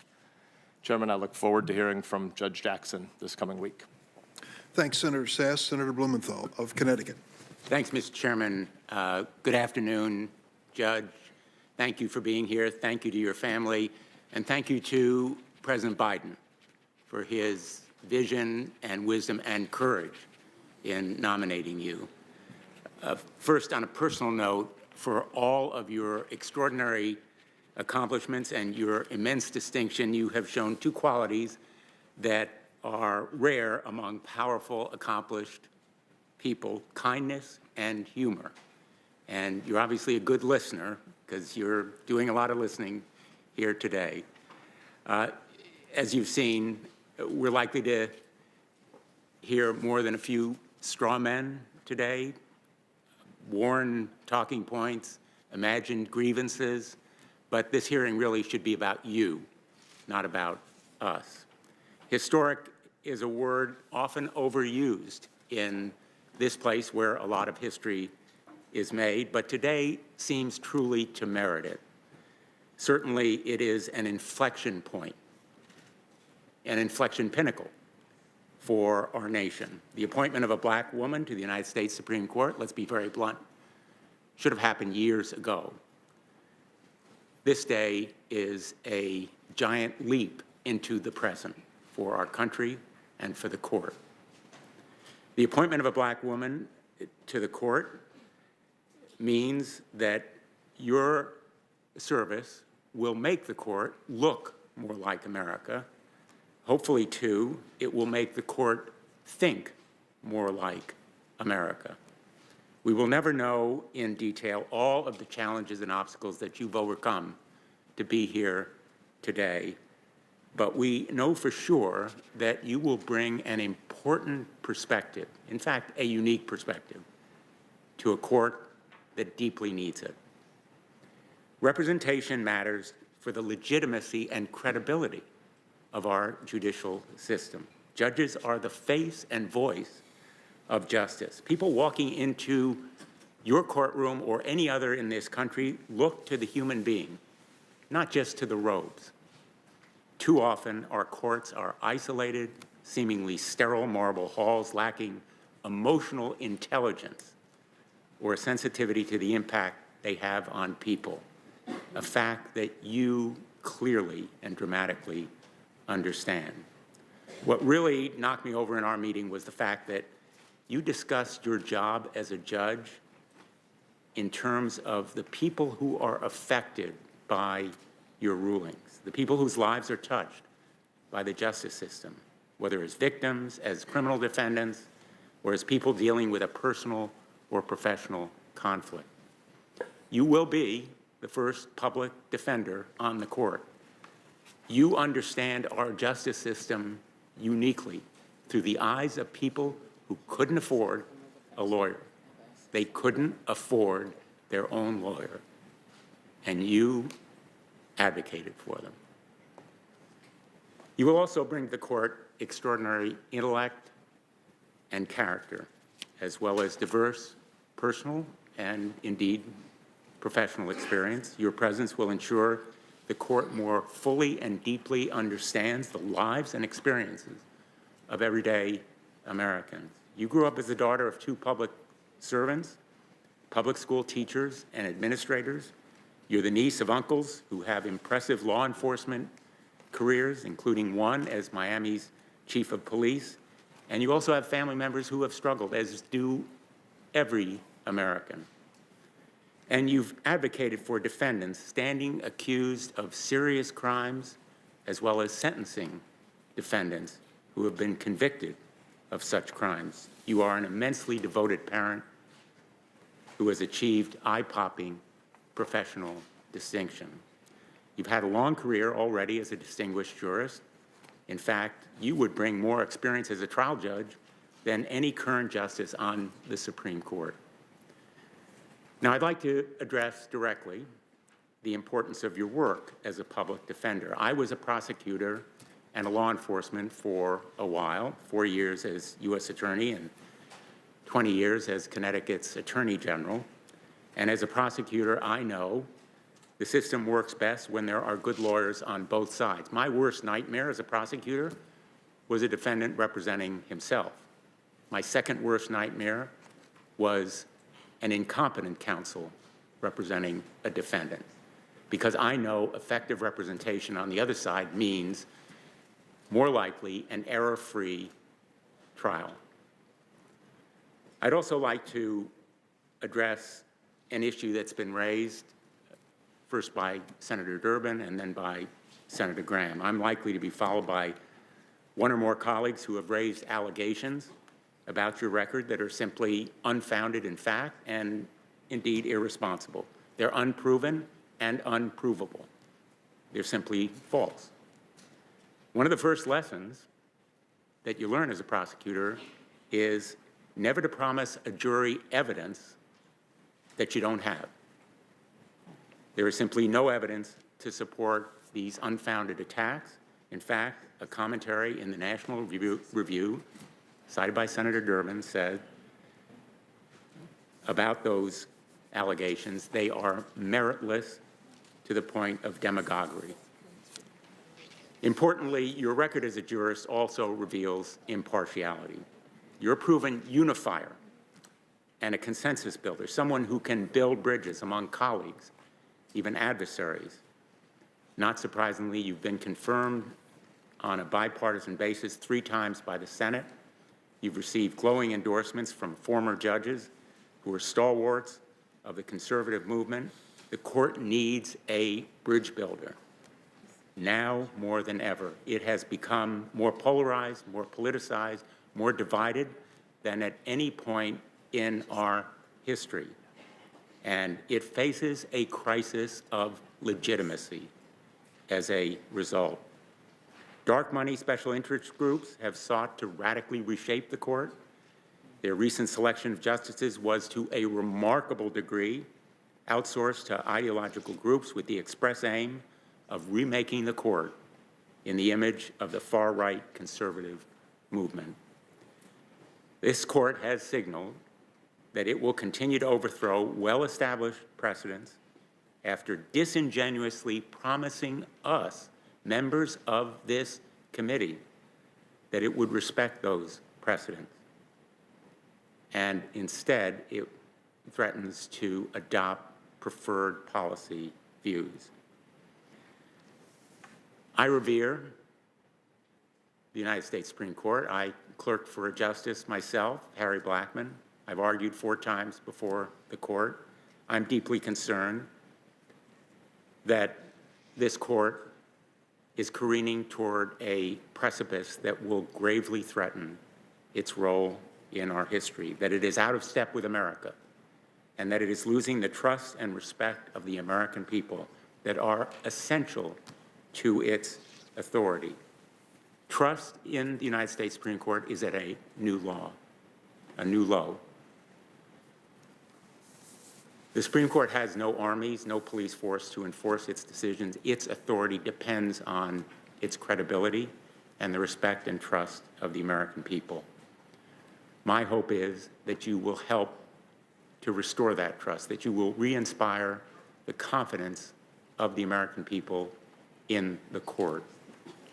I traveled, as did my colleague, Senator Klobuchar, to Poland just a week ago.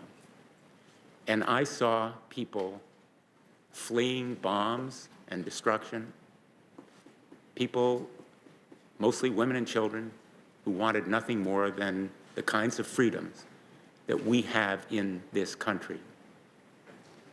We have an obligation to preserve them. And my hope is that your nomination will help us do so. Thank you. I look forward to your testimony. Thank you, Senator Blumenthal. Senator Grassley just asked me what the plan is. And the plan is to recognize 2 more senators and then take a 30-minute break for lunch. Is that okay, Judge? All right, we have Senator Hawley of Missouri. Thank you very much, Mr. Chairman. Judge, congratulations on your nomination. It's nice to see you again. Congratulations to all of your family. I know that this is a big moment for you and for them, and rightly so. I enjoyed our meeting a couple of weeks ago. You know, as I've said to folks who've asked about it, one of the things I particularly appreciated about our meeting, besides how much time you gave me, was how candid and forthcoming you were, which I really respected. And I look forward to a candid conversation again in the days that come. And by the way, I'm admiring how you're sitting so stoically through all of this senator talk. But I'm looking forward to visiting with you again. You did me the honor when we sat down of being very candid, and I hope I was candid with you. I've been candid since. I want to be candid with you today so you know exactly what it is I want to talk about, and so you know exactly where my head is at. So let me say a few things that I'm concerned about, aspects of your record that trouble me. This will come as no surprise. I've said it in public already. But I want to be, again, very candid in the interest of an open and honest discussion and specifics. So here are, I hope, in the next couple of days, some of the cases from your time on the court, the district court, the federal district court, that I hope that we can talk about. Let me just run through a few of them so you know exactly which ones I mean. United States versus Hawkins.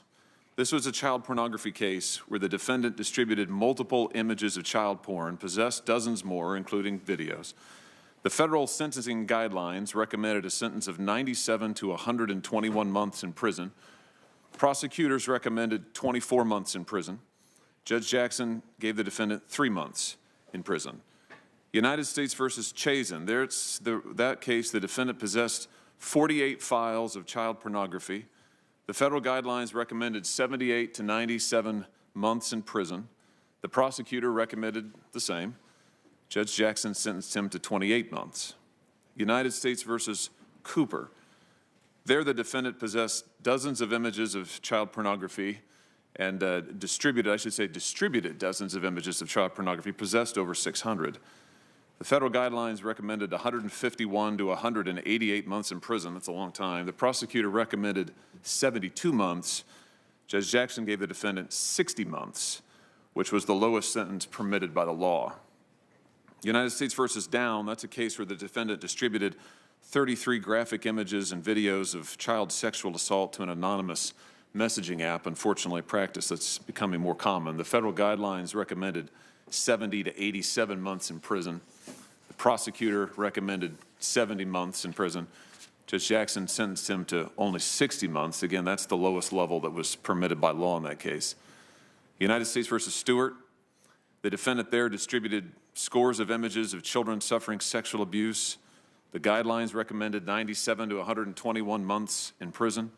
The prosecutor recommended 97 months in prison. Judge Jackson gave him 57 months. In United States versus Sears, the defendant distributed over 100 videos of child pornography. The guidelines recommended 97 to 121 months in prison. The prosecutor recommended 97 months in prison. Judge Jackson gave him 71 months. In United States versus Savage, the defendant was convicted of traveling across state lines to engage in sexual intercourse with a child and also possessed 6 separate thumb drives of child pornography. The guidelines recommended 46 to 57 months in prison. The prosecutor recommended 49 months in prison. Judge Jackson sentenced him to 37 months in prison. Now, those are 7 cases that represent, as near as we can tell, all of Judge Jackson's cases dealing with child pornography from her time on the district court, in which she had some discretion to hand down a sentence. There's some other cases in which the law, she didn't have any discretion. The law bound the sentence that she had to give. And what concerns me, and I've been very candid about this, is that in every case, in each of these 7, Judge Jackson handed down a lenient sentence that was below what the federal guidelines recommended and below what prosecutors requested. And so I think there's a lot to talk about there, and I look forward to talking about it. Now, I will note that some have said that the federal sentencing guidelines are too harsh on child sex crimes, especially child pornography. I've heard that argument a lot in recent days. The chairman quoted someone earlier today who takes that point of view. I'll just be honest, I can't say that I agree with that. I mean, the amount of child pornography in circulation has absolutely exploded in recent years. Here's a New York Times report from 2019. I'm quoting now. Last year, tech companies reported over 45 million online photos and videos of children being sexually abused, more than double what they found the previous year. The report goes on to say this: 20 years ago, these online images were a problem. 10 years ago, they were an epidemic. Now the crisis is at a breaking point. Unfortunately, it's even worse than that. Just last week, the National Center for Missing and Exploited Children reported finding 85 million files of child pornography in 2021. And of course, this committee has heard testimony from prosecutors and others who are grappling with the problem of how to get at this porn and those who distribute it, how to prosecute them and hold them accountable. Here's my point. I think it's difficult against this backdrop to argue that the sentencing guidelines are too harsh or outmoded, or that we should be somehow treating child porn offenders more leniently than the guidelines recommend. But I want to be clear about this, that those arguments that I've just been rehearsing, those who say that, that's not what Judge Jackson has said. She hasn't had the chance yet to respond to this, and she deserves that chance. So others have made these arguments. I don't agree with them, but I think it's important we hear from Judge Jackson, and we'll have the chance to in coming days. And I think, again, the candor that Judge Jackson has shown previously, I look forward to, and she deserves the ability to speak for herself on this issue. So I will just say, in closing, Mr. Chairman, some have asked, why did I raise these questions ahead of the hearing? Why not wait until the hearing and spring them on Judge Jackson, as it were? And my answer to that is very simple. I'm not interested in trapping Judge Jackson. I'm not interested in trying to play gotcha. I'm interested in her answers, because I found in our time together that she was enormously thoughtful, enormously accomplished, and I suspect has a coherent view and explanation and a set of thinking, way of thinking about this that I look forward to hearing. And I think she deserves the chance to talk about it. I think the American people deserve the chance to hear her answers. So they're my concerns, Judge. They're the cases. I imagine there'll be others that we can talk about on other subjects, but I'd like to talk about those so you know exactly where I'm coming from. Thanks again for giving me the time a few weeks ago. Congratulations again. I look forward to finally hearing from you tomorrow. Thank you, Mr. Chairman. Thank you, Senator Hawley. Certainly the judge deserves to be heard on that type of a charge. Senator Hirono. Thank you, Mr. Chairman. Judge Jackson, aloha to you and your family. And all of your friends. I also note that there are members of the U.S. House here to support you, as well as members of the public. So aloha to all of you. Congratulations, Judge Jackson, on all that you have accomplished throughout your life and career. I realize that a lot of your background and experiences have already been cited, but there are things that are worth repeating, so I'm going to repeat some of them. You were the national champion in speech and debate as a high schooler. You have undergraduate and law degrees from Harvard, each with honors. 3 clerkships in federal court, including one at the Supreme Court for Justice Breyer, whom you have been nominated to replace. You have an accomplished career as a lawyer at the trial and appellate levels, both in private practice and as a public defender. 2 stints at the U.S. Sentencing Commission, including as vice chair. 9 years as a federal judge, first in the D.C. District Court and currently in the D.C. Circuit Court. And now you've been nominated to the United States Supreme Court. I have enjoyed reviewing your record and getting to know you over the past few weeks. And now the American people will get to know you over the course of this week. Beyond your impressive credentials, here are a few other things I want the American people to know. You were born in Washington, D.C. to 2 public school teachers.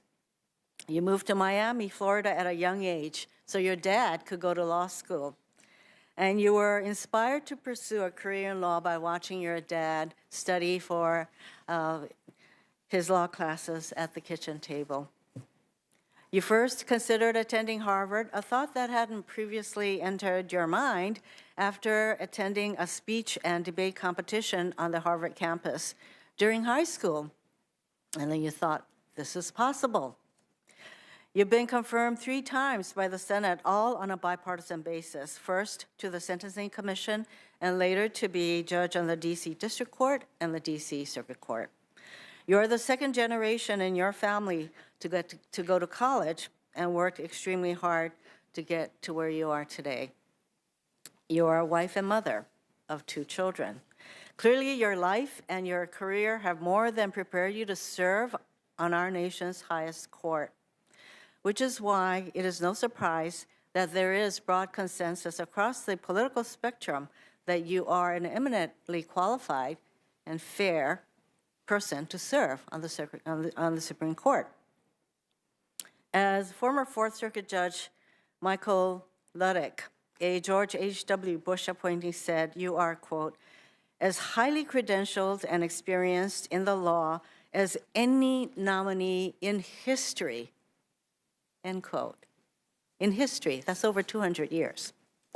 23 attorneys general said Judge Jackson is a highly qualified legal mind who has been at the forefront of the legal field for decades and will serve our nation well as the first Black woman to serve on the U.S. Supreme Court. A group of law enforcement officers from across the country said, quote, Judge Jackson brings a depth of character, public service, and judicial service that leads to but one conclusion. She is eminently qualified to serve on the Supreme Court of the United States, end quote. You are an accomplished jurist, having issued nearly 600 opinions that demonstrate a clear, even-handed approach to the law. You have sided with workers, with employers, for and against the government, for prosecutors, and for criminal defendants. Former D.C. Circuit Judge Thomas Griffith, a George W. Bush appointee, summed it up best when he said, you, Judge Jackson, quote, will adjudicate based on the facts and the law and not as a partisan, end quote. Having reviewed your record, I strongly agree with this statement. But you are not just extremely qualified to serve as a Supreme Court. Your nomination is, of course, an historic one. The Supreme Court has existed for over 233 years. And of the 115 justices in the history of the Supreme Court, only 5 of them have been women, only 2 have been Black, and not a single one has been a Black woman. This is a court that has decided cases that have had sweeping effects on everyday life, as a number of my colleagues have pointed out, including decisions that have solidified rights for the LGBTQ plus community, decisions that have empowered women, that have strengthened unions, and more. But this is also the same court that has, throughout the course of history, upheld slavery, Jim Crow laws, and the unlawful internment of Japanese Americans.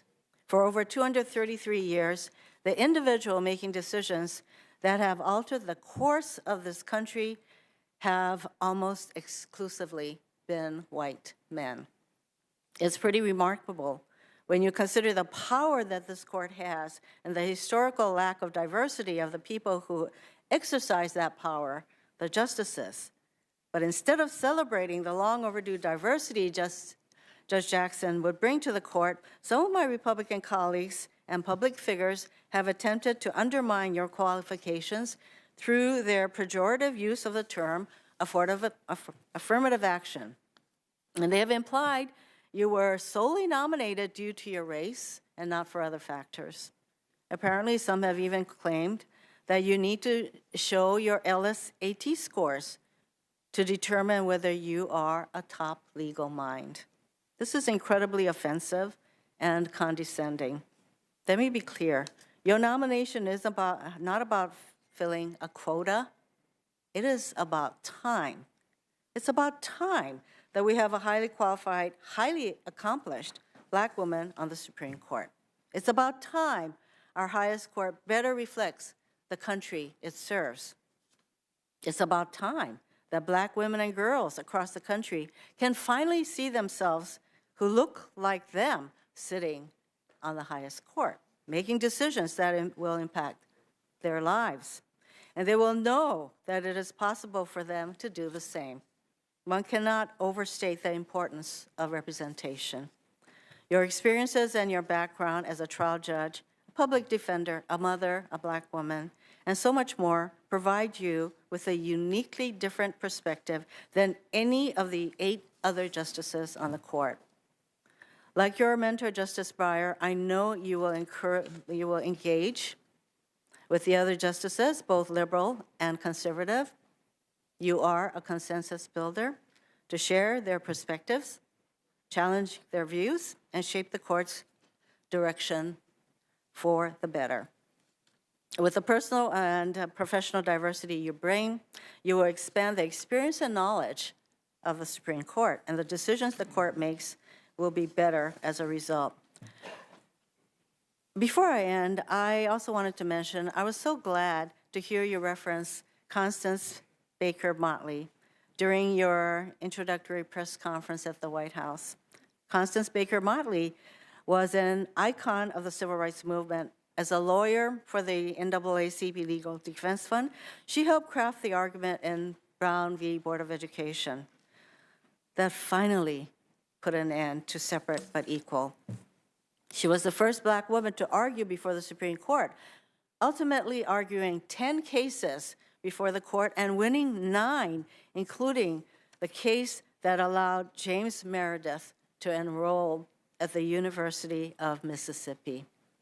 She became the first Black woman appointed as a federal judge, serving on the Southern District of New York for 20 years. And in a world free from discrimination, she may have been the first Black woman to sit on the Supreme Court some 50 years ago. As you said at your press conference, you stand on Judge Motley's shoulders. I have no doubt there will be a generation of young girls who will stand on yours. I also have no doubt that you will respond forcefully to some of the allegations that have been lodged against you, Judge Jackson. I congratulate you and your family on this historic nomination. I look forward to hearing from you this week. Mahalo and aloha. Thank you, Senator Hirono. Now we're going to break and return at 2:05 when you will hear this, and we're back in business. In the meantime, thank my colleagues, and I particularly thank the judge for her patience.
The Senate Judiciary Committee will resume, and next up is the Senator from Arkansas, Senator Cotton, for opening statement. I welcome Judge Jackson and her family, and I congratulate her on her nomination. This is an important occasion. The Biden administration is waging a war on the rule of law, the separation of powers, and the Constitution. The lawlessness of the administration highlights the importance of judges who faithfully apply the law. To understand the ongoing power grab, let's consider President Biden's failed nominee to lead the Department of Justice, ATF. The man he nominated can only be described as an anti-gun zealot. Thanks to the courage of some of my Democratic colleagues, that nominee was withdrawn. but it's disturbing that the president was ever willing to nominate someone who planned to shred the Second Amendment and ban virtually every modern hunting rifle in America. Just a few weeks ago, the Biden administration tried to twist the authority of the Occupational Safety and Health Administration, a relatively obscure agency designed to regulate things like ladder safety on construction sites, and use it as a weapon to force virtually every American to choose between getting vaccinated or losing their livelihood. Thankfully, the Supreme Court struck down that unlawful power grab. Or look at the southern border, where Joe Biden and his Secretary of Homeland Security steadfastly refused to enforce our laws. As a result, 2 million illegal aliens streamed across our borders just last year. And less than 6 months ago, the Attorney General of the United States, himself a former judge, ordered that federal prosecutors, the FBI, and even the National Security Division of the Department of Justice be mobilized against parents who dared question the entrenched teachers' unions who are poisoning their children with racist vitriol known as critical race theory. As Justice Scalia was fond of saying, every banana republic has a Bill of Rights, but it's nothing more than a parchment barrier without free and fair elections, without separated powers, without the rule of law, and without an independent judiciary to uphold it all. Perhaps recognizing what Justice Scalia meant, the progressive left is not just threatening the rights of Americans, but our very system of constitutional government. Those on the left, including some of my colleagues here in the Senate, including on this committee, want to pack the Supreme Court. I would hope that anyone nominated to the court would have no problem echoing the words of Justice Ginsburg and Justice Breyer. Both of these liberal lions have said that expanding the Supreme Court to achieve favored legal and political outcomes is a dangerous idea, and that the court should have 9 justices and no more. But for some, political outcomes on the court are exactly their goal. The Democratic leader, Senator Schumer, stood on the steps of the Supreme Court almost exactly 2 years ago and yelled at specific justices, quote, "You have unleashed the whirlwind and you will pay the price," and added, quote, "You won't know what hits you if you go forward with these awful decisions," end quote. The Chief Justice rightly condemned these words. Again, I hope any nominee to the court would be comfortable condemning these words from Senator Schumer as well. The Supreme Court is not the only constitutional limit on power that the left would like to destroy. The Associate Attorney General of the United States has said that she believes that every single American, and every single institution in this country are inherently racist, and the very concepts of the rule of law and equal justice for all are actually, quote, code words. That's what she said, code words for some kind of twisted, secret racism. These threats to the rule of law are not merely theoretical. We are witnessing a breakdown of society. There are many Americans who no longer feel safe today. Parents are scared to walk down the streets that used to be free from crime. In 2020, anarchists, rioters, and left-wing street militias raged across the country, and murders increased at the fastest rate in history. And in the first year of the Biden administration, violent crime got even worse. It's no coincidence that this violence came as localities and states pushed to defund the police and reduce the punishment for criminals. Career criminals are committing violent crimes and going free under the guise of a supposedly more equitable justice system. And liberal judges who have more sympathy for the victimizers than for the victims are a big part of the problem. The Biden administration is committed to these soft-on-crime policies, like ending cash bail to create a catch-and-release system for violent criminals. Progressive Soros prosecutors who are supported by the Biden administration have nullified entire sections of law to destroy our criminal justice system from within. The consequences are obvious.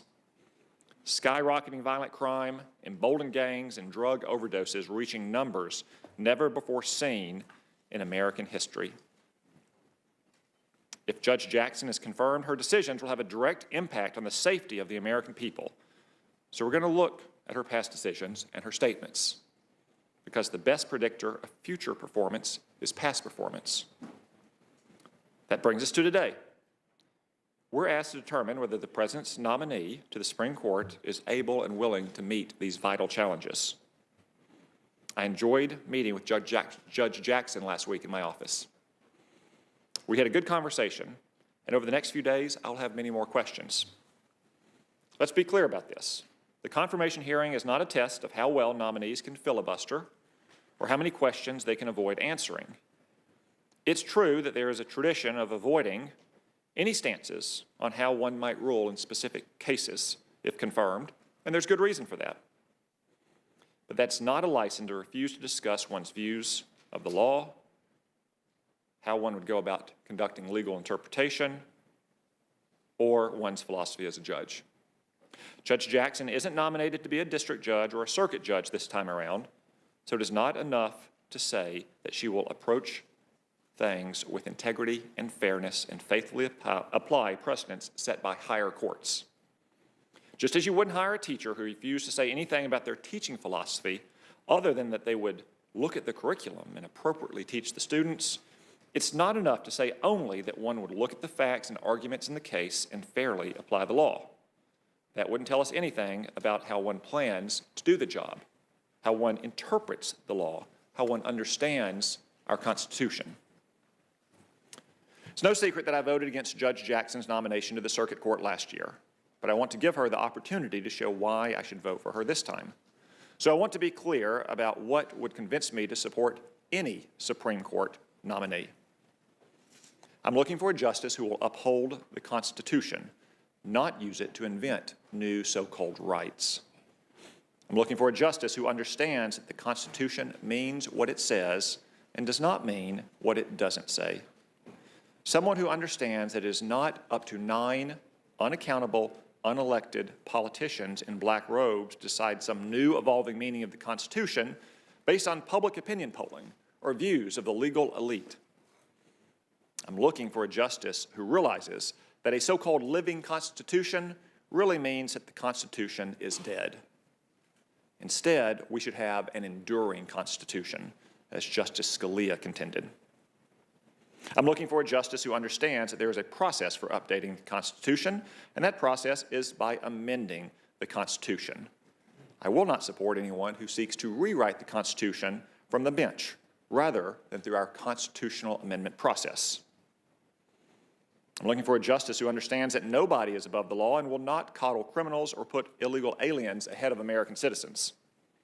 I'm looking for a justice who will protect the right to life of innocent infants instead of caving to the abortion lobby, creating whole new swaths of law out of whole cloth. I'm looking for a justice who will make decisions based on the law, not based on their personal experiences or preferences, not on empathy, not on desired political outcomes, but on the law and the Constitution. If Judge Jackson is confirmed, her job will be simple: leave the legislating to Congress and to elected, accountable office holders in our states and our municipalities, zealously protect the separation of powers, and don't overturn laws unless they violate the Constitution. I look forward to these hearings. Thank you very much. Thank you, Senator Cotton. Senator Booker of New Jersey. Thank you very much, Mr. Chairman. Judge, Your Honor, it's very good to see you. Forgive me, when you were in my office, you were focused on the hearings and a lot of the substance and had such great questions. I could not stop being just joyous that you were sitting in my office, and I couldn't stop bringing up to you the historical nature of this. Forgive me, I grew up in a small black church where I was taught to make a joyous noise unto the Lord. And this is not a normal day for America. We have never had this moment before.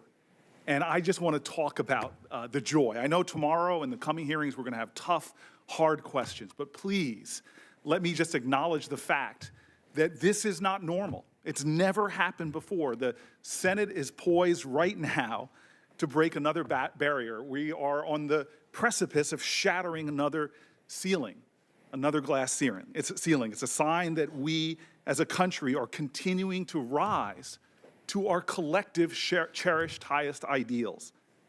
I just feel this sense of overwhelming joy as I see you sitting there, as I see your family sitting behind you. You know, the greatness of America is that these imperfect geniuses at our founding founded a nation different than any before in human history. It wasn't because we all prayed the same or looked the same. They put forth in a constitution the best hopes for humanity. And the story of America, I think, is a testimony to this world of what diverse people can achieve. It's been said by so many of my colleagues about the fact that we have had 115 Supreme Court justices. And we shouldn't diminish the accomplishments of mostly these 108 white men. They were extraordinary patriots who helped shape this country. But now we are seeing, to the highest court in our land, a hopeful day like this, that so many of the people, so much of the rich talent of our nation who could not scarcely ever dream of sitting on the Supreme Court, now we are showing that we will indeed go deep into the waters of our nation and pull forth the best talent. Extraordinary legal talent comes from all backgrounds. I know that in our nation, for the 200+ years of our history, there have been extraordinarily talented black people, men and women, Muslim men and women from the founding of our nation. We've seen extraordinary indigenous men and women, all who probably could have added to the greatness of our courts, but they were denied that opportunity. I believe we say these words, justice for all, but there are many of people who feel those words have been diminished by the lack of representation, the lack of avenues for talented people to ascend to our courts. But fortunately, thanks to the sacrifices of all Americans, people on both sides of the political aisle, we have begun to see more and more diverse Americans slowly get on to our federal courts. My family celebrated that. I was born in 1969, the year that President Johnson nominated Thurgood Marshall, the first African American to serve on the Supreme Court. It shook the wonderful foundations of our nations, and he became a symbol to all of us, black and white, of what a Supreme Court justice can be. And then Ronald Reagan, 1981, roughly 200+ years since the founding of our nation, put Justice Sandra Day O'Connor. That was not a normal moment. It was a moment to rejoice. And now we've seen President Obama put Justice Sonia Sotomayor, the first Hispanic, on the court. And what I'm seeing in this Congress, my colleagues and I, doing is we are opening the doors of diverse talent to our federal courts in ways we've never seen before. Think about this. President Biden has nominated the first ever Article III Muslim judge to our federal courts. He nominated the first openly LGBTQ woman to serve on our federal courts. He nominated Native American and Asian American candidates who have appeared before this committee, incredibly talented individuals worthy of their positions, now act in roles to the benefit of our whole nation. They herald the truth of who we are as a country, an inclusive, multicultural nation that shows the world the promise of a true democracy. In all, over 2/3 of the confirmed judges under the Biden administration have come from groups who historically have not been represented on our federal courts. So for those reasons and more, today to me is a day of joy. I cannot tell you how happy I am. Today we should rejoice because President Biden nominated someone that we've heard to be the 116th Associate Judge of the Supreme Court, who is extraordinarily talented and who also happens to be a black woman, something we've never seen before. Judge Jackson's nomination breaks an artificially confining mold of our past and opens up a more promising, potential-filled future for us all as Americans. It signals that this nation will draw more deeply from all of our talent and genius that will benefit all Americans. This is the America that most of our families speak of from all our diverse backgrounds, an America where anybody can achieve anything, not because of the color of their skin, but because of the content of their character. And God, I can't wait for America to find out more about your character. When the next generation behind us looks at the highest courts in the land, this ideal will be made more real in even just the faces of the nine. You bring this wealth of experience that's exciting to me. You've seen so many parts of our legal system. But I just want to talk about your role as a public defender because that too is unprecedented. I have a friend that just was at the prayer breakfast here in Congress, Brian Stevenson. He has this saying, he says, we have a justice system that treats you better if you're rich and guilty than if you're poor and innocent. I'm not sure if most Americans know that 80% of those who go before our nation's criminal courts can't afford an attorney. To this end, a public defender should be looked at as one of the most honorable roles within our judicial system, and yet we have never had a public defender or anyone who served as a public defender on our highest court. And it, unfortunately, is very lacking amongst all federal judges. You wrote, Judge, that the role of the public defender made you a better judge. You said it gave you a chance to, quote, help people in need and to promote core constitutional values. Well, the Sixth Amendment right to the assistance of counsel is guaranteed regardless of wealth and despite the nature of the accusations. I honor that more than you know as someone who started in legal clinics at Yale. I had my empathy expanded. I had my understanding of the struggles of my fellow Americans in ways that shaped my entire professional career. I love the fact that you have been a bridge builder in so many ways. You have the support of Republican-appointed judges and Democratic-appointed judges. Heck, you were confirmed by the Senate in a bipartisan manner 3 times. I love the fact that you have the support of civil rights lawyers and our largest police organizations like the FOP. It is a testimony to what this nation needs more of. People that will find ways not to accentuate the lines that divide, but try to find more ties that bind us together. Let me go one note more personal. Back to you sitting in my office. I can't tell you how before our meeting, how many people reached out to me with very emotional moments. You know, my mom's deltas. I heard from many Lynx sisters. I cannot tell you what it meant to me. So when you came to my office, rarely, I was a little kind of nervous even. And then you started talking about your family and your parents. I want to tell your parents, you and I have something in common. We're both around the same age. Both of our parents graduated from HBCUs. My dad, Mr. Brown, Dr. Brown, is also an Eagle. He went to North Carolina Central just like you. And they came to D.C. My mom worked in the D.C. public schools, Ms. Brown, just like you. And your story, the more you talked, Americans from all backgrounds know what it is to be underestimated and looked down upon when they told you were too ambitious for wanting to go to Harvard. You were a mom that faced career challenges at your private law firm. How many women can relate to that? The more you spoke about your personal story, the more I know it is an American story that folks from all backgrounds can relate to. But there's something that really moved me. Behind you and your family is your daughter, Layla. And when she was 11 years old, I love this, she wrote a letter to President Obama urging him to nominate her mother, you, to the United States Supreme Court. Wow. And in that letter, her recommendation put forward that you, Judge Jackson, would be, quote, a great Supreme Court justice. I suspect after these proceedings, and please God, after your confirmation of the Supreme Court, something new will happen in America. That letter from your daughter will not be exceptional.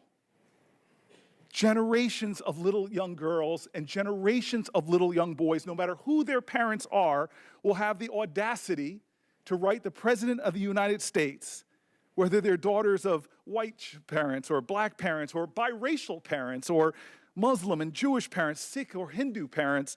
We're going to see a new generation of children talking about their mamas and daring to write to the President of the United States of America that my mom should be on the Supreme Court. Well, I want to tell your daughter right now that dream of hers is so close to being a reality, some tough days ahead, but I think it can happen. And your grandparents' generation, literally this week back in 1965, when my parents were in Washington, D.C., And that week, there was a man named Martin Luther King who began on this day a march from Selma to Montgomery.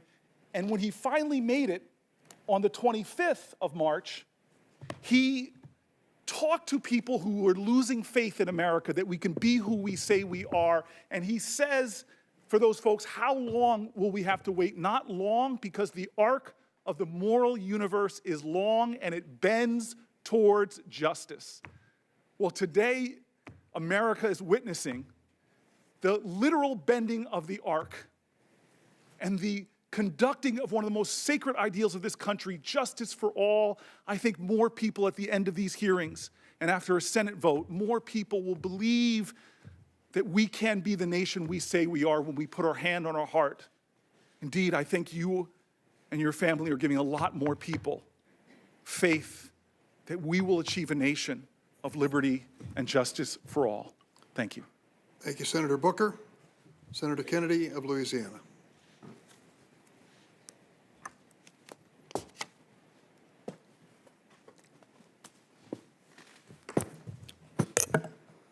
Hello, hello, Judge. If you are a lawyer or an American, I guess it doesn't get any bigger or better than this. Congratulations. In addition to honoring the wonderful state of Minnesota, and unless you correct me, I am going to assume that your purple attire is also meant to honor LSU in my state. And if I squint real hard, I might call it Marion blue, the colors of my Southern University in Louisiana. I want to compliment you and the Biden White House for selecting Senator Doug Jones to advise you. Senator Jones knows the Senate, and the Senate knows Senator Jones. And we know him to be quite the intellect, but more important, we know him to be a person of good judgment and goodwill. And I'm glad that you've been listening to him. I hope we will be able to use this hearing today to talk about, if not implicitly, at least implicitly, two subjects. The first is the legitimacy of the United States Supreme Court. Where does the court get its legitimacy? What can we do to enhance it? Judicial legitimacy is important. I don't need to tell you that. I'm rather fond of the Constitution. I know you are too. When members of the United States Supreme Court interpret it, I want the American people to believe them. I want the American people to say, well, I may not agree, but the men and women who made that decision are intellectually honest and people of good faith. One of the primary roles of the United States Supreme Court is to uphold the rule of law. And sometimes justices have to uphold the rule of law when it's not popular. Sometimes justices have to uphold the rule of law when it's not popular with the majority of Americans. Boy, that's tough. It's also important. Sometimes, not generally, but sometimes the majority can mean that just all the fools are on the same side. And that's what the court's there for. And I'm rather fond of the Bill of Rights, too, and I know you are as well. I've never believed that the Bill of Rights was there for the high school quarterback or the prom queen. They're covered by it. But the Bill of Rights is there to protect the rights of people who don't see the world exactly like everybody else, or who don't look exactly like everybody else. Now, unfortunately, through history, we have had people, some well-intentioned, who tried to delegitimize the Supreme Court. We had a president way back when who tried to impeach a Supreme Court justice. We had another president who wanted to pack the court. I remember the impeach Earl Warren signs during the Warren Court. And most of the people who want to delegitimize the Supreme Court believe that unlike our founders, in my judgment, believe that that members of the Supreme Court ought to be and are politicians in robes. They believe that the United States Supreme Court ought to be a mini Congress. They believe that the law is not the law. The law is supposed to just be politics practiced in a different way. And they believe in court packing. And they're wrong. Number two, I hope today that we can use this as an opportunity to talk about, if not explicitly, at least implicitly, that's what I'm going to try to do, the appropriate balance between representative government and declarative government. Now, in representative government, as you well know, people, through their elected representatives, make policy.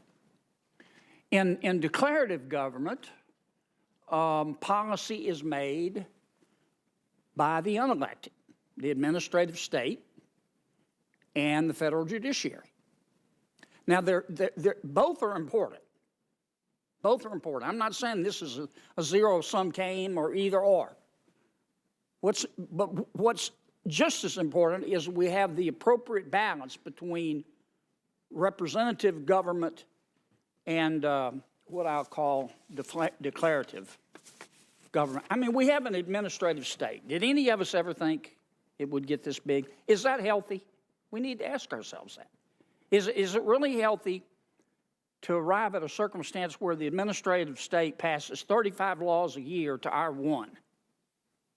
Is it really healthy to have an administrative state that makes its own laws, interprets its own laws, and enforces its own laws before courts, with respect to which the administrative state appoints the judges?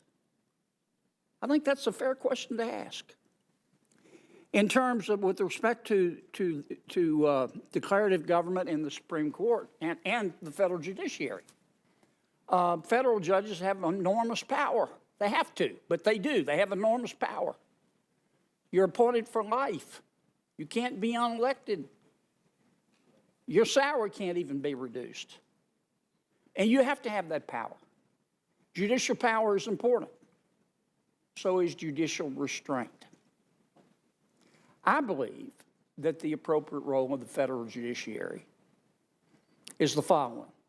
Federal judges don't make law. They don't tell us what the law ought to be. They tell us what the law is. Now, I said primarily because, of course, sometimes federal judges make law.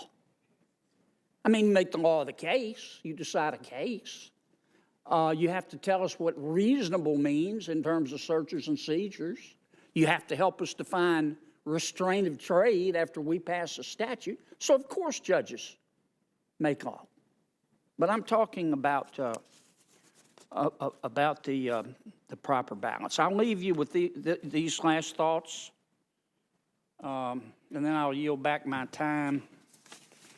I want you to hear the words of one of, in my opinion, is one of our most distinguished Supreme Court justices. I'm going to read his words.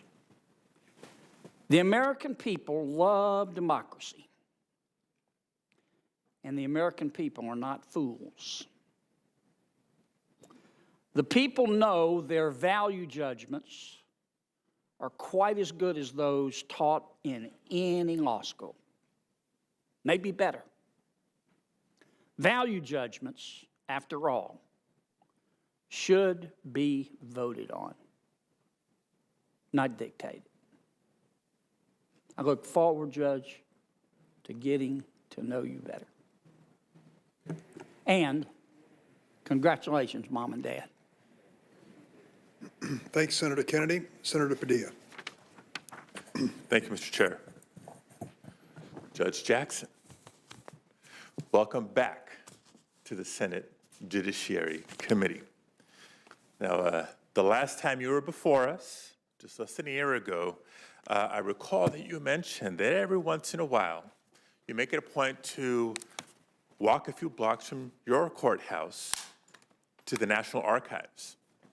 Now, as we all know, the National Archives is where the Declaration of Independence, the Constitution, and the Bill of Rights are housed. You shared that you go there and reflect on the momentousness of the office that you hold. And it's a fitting place, these archives, to be reminded of our nation's highest ideals, our pursuit of a union that is more fair, that is more free, and that is striving to be more perfect. It's also a place to see how for 2.5 centuries, our democracy has remained a work in progress. And that it's incumbent upon all of us, yes, as a nation, but each of us as individuals to continue making that progress. Now, the men who wrote our founding documents could never have imagined that you would one day be here. A former public defender, a proud graduate of a public high school, a working mom, and yes, the first Black woman nominated to serve on the nation's highest court.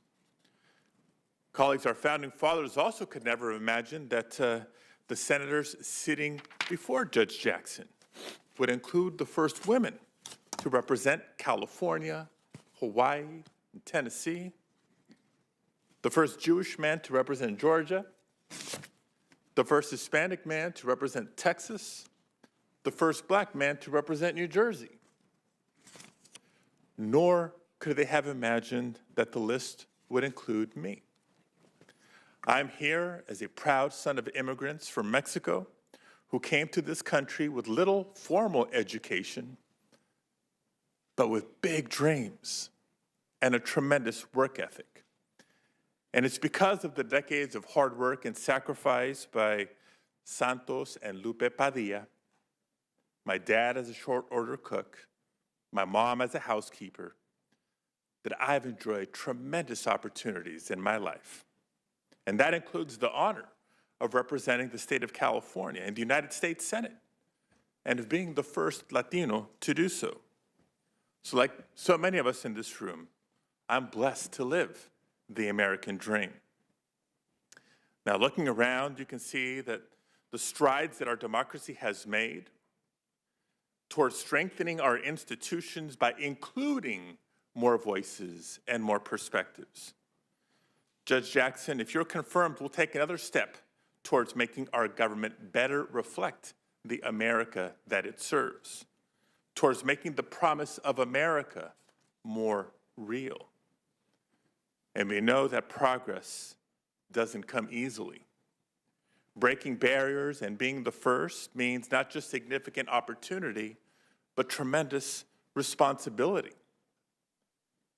But Judge Jackson, I also know that you're equipped with a tremendous record of experience and accomplishment, and you are ready to blaze this trail.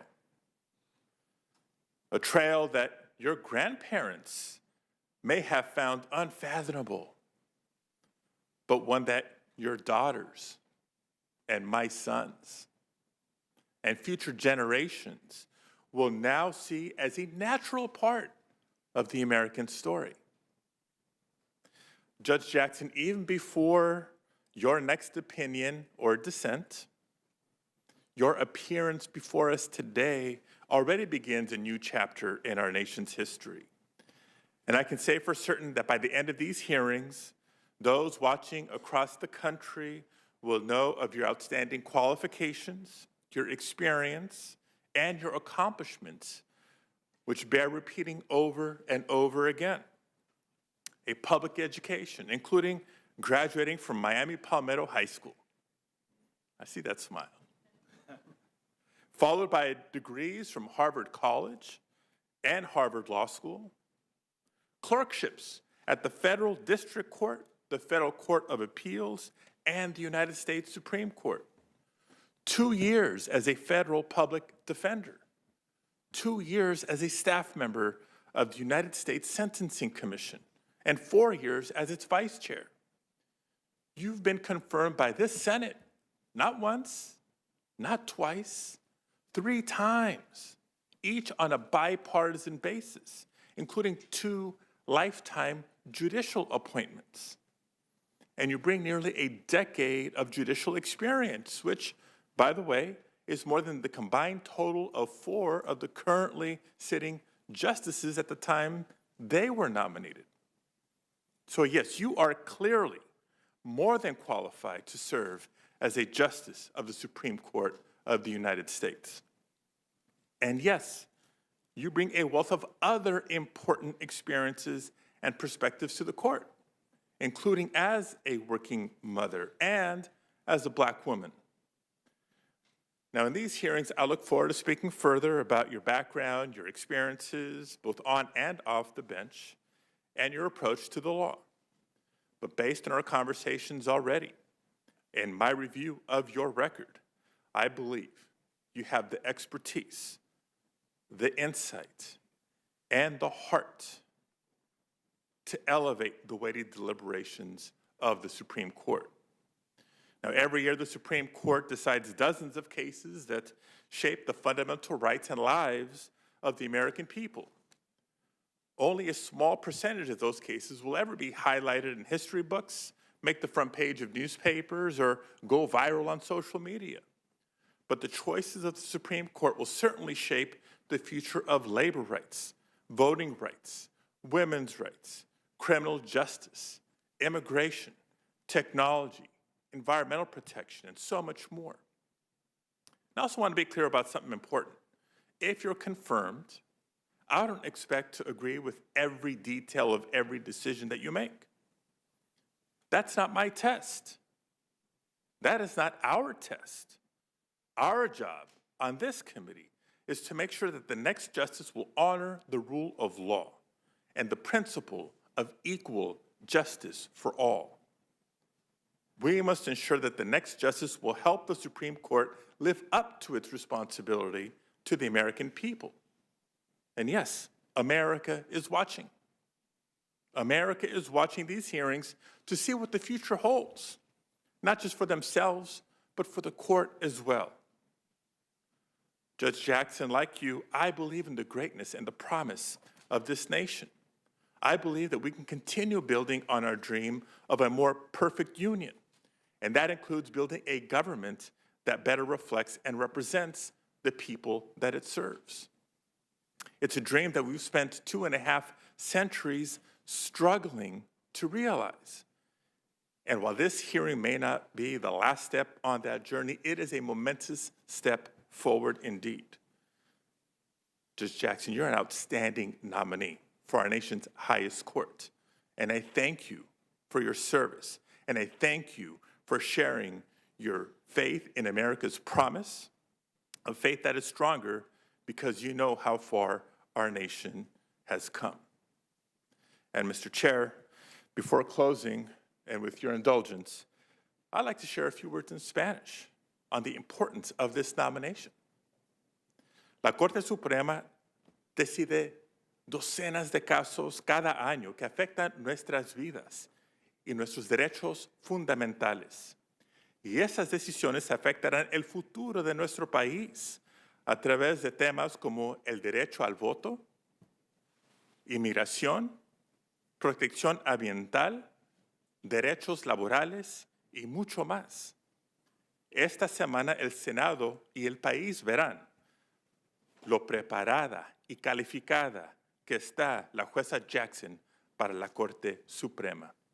Espero escuchar más sobre la jueza y las perspectivas importantes y necesarias que traería a la Corte Suprema. Judge Jackson, I look forward to your testimony over the next few days, and I thank you, Mr. Chairman.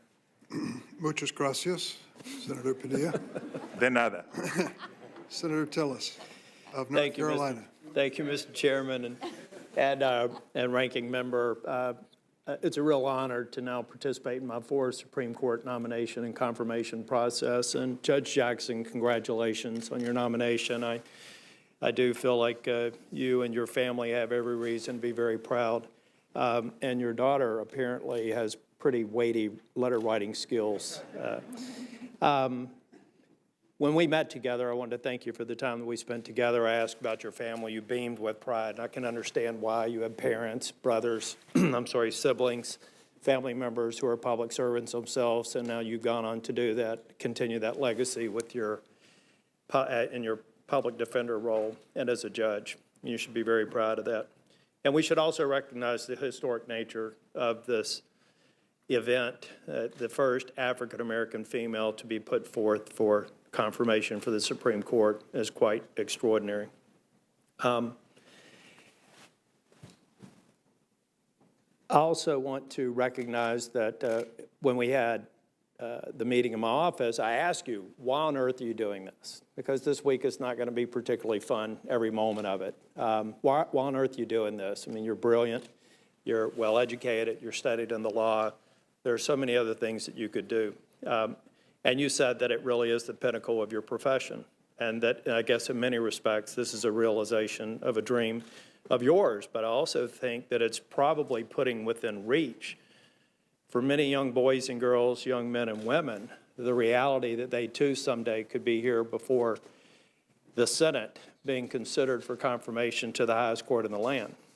So you're not only fulfilling your dreams, you're making the dreams of others appear to be within reach. I think as we go through this hearing this week, we're also going to get an opportunity to see the content of your character demonstrated. I, for one, think you have a strong track record of ethical values, honesty, integrity, respecting others, and endeavoring to be fair, just, and compassionate. You know, confirming a Supreme Court justice is one of the most important responsibilities I think I have as a U.S. Senator. The outcome of our decision will impact millions of lives and the very structure and the future of our constitutional republic. Supreme Court justices must find answers to some of the most pressing constitutional and legal questions of our time. They're confronted with complex questions. Many of them don't have good answers, or at least easy ones. That's why it's critical whenever we confirm a Supreme Court justice, we understand the nominee's judicial philosophy and then reconcile it with our conception of the best mindset to bring to the bench. In my opinion, a justice's job is to interpret the text and words of the Constitution as written and give them their original meaning. I reject the notion that the Constitution is a living evolutionary document that changes based on the impulses of 5 unelected justices. A good judge must understand that his or her job isn't to legislate from the bench and read in their preferred policy outcomes into statutes. If the words of a statute are clear, a good judge will reach a decision based on those words, and those words alone, even if it creates an outcome they may disagree with personally. In other words, in the words of Chief Justice Roberts, a good justice is has one job, calling balls and strikes. Nothing more, nothing less. Sometimes that leads to rulings that Republicans like and Democrats hate. Other times it leads to rulings that Democrats like and Republicans hate. And sometimes it leads to rulings that everybody hates. But that's okay. That's really your job as a Supreme Court justice. I had the opportunity to meet Judge Jackson, I said earlier, and I also want to thank you for your indulgence. I may have done my interviews a little bit differently than other ones. I asked some questions, and then I had all my staff ask a number of questions. I was quite impressed with how engaged you were with some of the former members of the Judiciary Committee and other staff, and I even scared one person who was just on the job a week and a half, said, "You got a question for the Supreme Court Justice?" And he had a question. It was a good question, and you were very indulgent in your answer. I just thought you were honest and forthcoming. I wanted you to know that. I've said that in the press. I think that you have the right temperament just based on how I've seen you react to the questions, or not the questions, but the statements today. And I also appreciate how your unique perspective, your upbringing, your family, and your experiences as a former public defender have shaped your views. As I noted during your confirmation in the Supreme Court, or to the Circuit Court, I do have some additional questions and concerns that I want to ask about to kind of weave together or reconcile my conception of the right mindset for a judge going to the Supreme Court. I'm concerned and will look into questions over the next couple of days, and I will be here for the majority of the hearing to hear, to kind of put together the foundation that I need to ultimately make a decision on your confirmation. So as I proceed with the hearing this week, I'll be in attendance most of the time except for breaks, and I'll focus on better understanding your writings. I'm in the middle of your thesis right now. It should be finished by tomorrow morning. Your political activities and opinions with the goal of determining your philosophy and whether or not it fits with my conception of the right philosophy for somebody that I would vote to confirm. I'll listen thoroughly. I'll keep an open mind, as I do with every nominee before this committee. But at the end of the week, I'll ultimately have to conclude whether or not I'm comfortable with putting someone in a lifetime position and whether that person is likely to have the kind of philosophy that I want. I've told Justice Gorsuch, Justice Kavanaugh, and Justice Barrett that I hope and I expected that they would take opinions that would make me mad. And that's okay. I just want to know that they do it for the right reason. I don't want an activist at either end of the spectrum, although I think some folks are okay with one end of the spectrum, not the other. If we're talking about preserving the integrity of the court, there's no place on the Supreme Court for judicial activism. And the best thing that we can do here is make sure that we have justices that are going to be stewards of the Constitution, respectful of the measures that we pass out of here, and call those balls and strikes. So I look forward to the hearing tomorrow. You're going to get a lot of questions asked. I do thank all of my colleagues in advance for being respectful, thoughtful, and open-minded. And I look forward to hearing your opening statement. Thank you, Mr. Chairman. Thanks, Senator Tillis. Senator Ossoff, Georgia.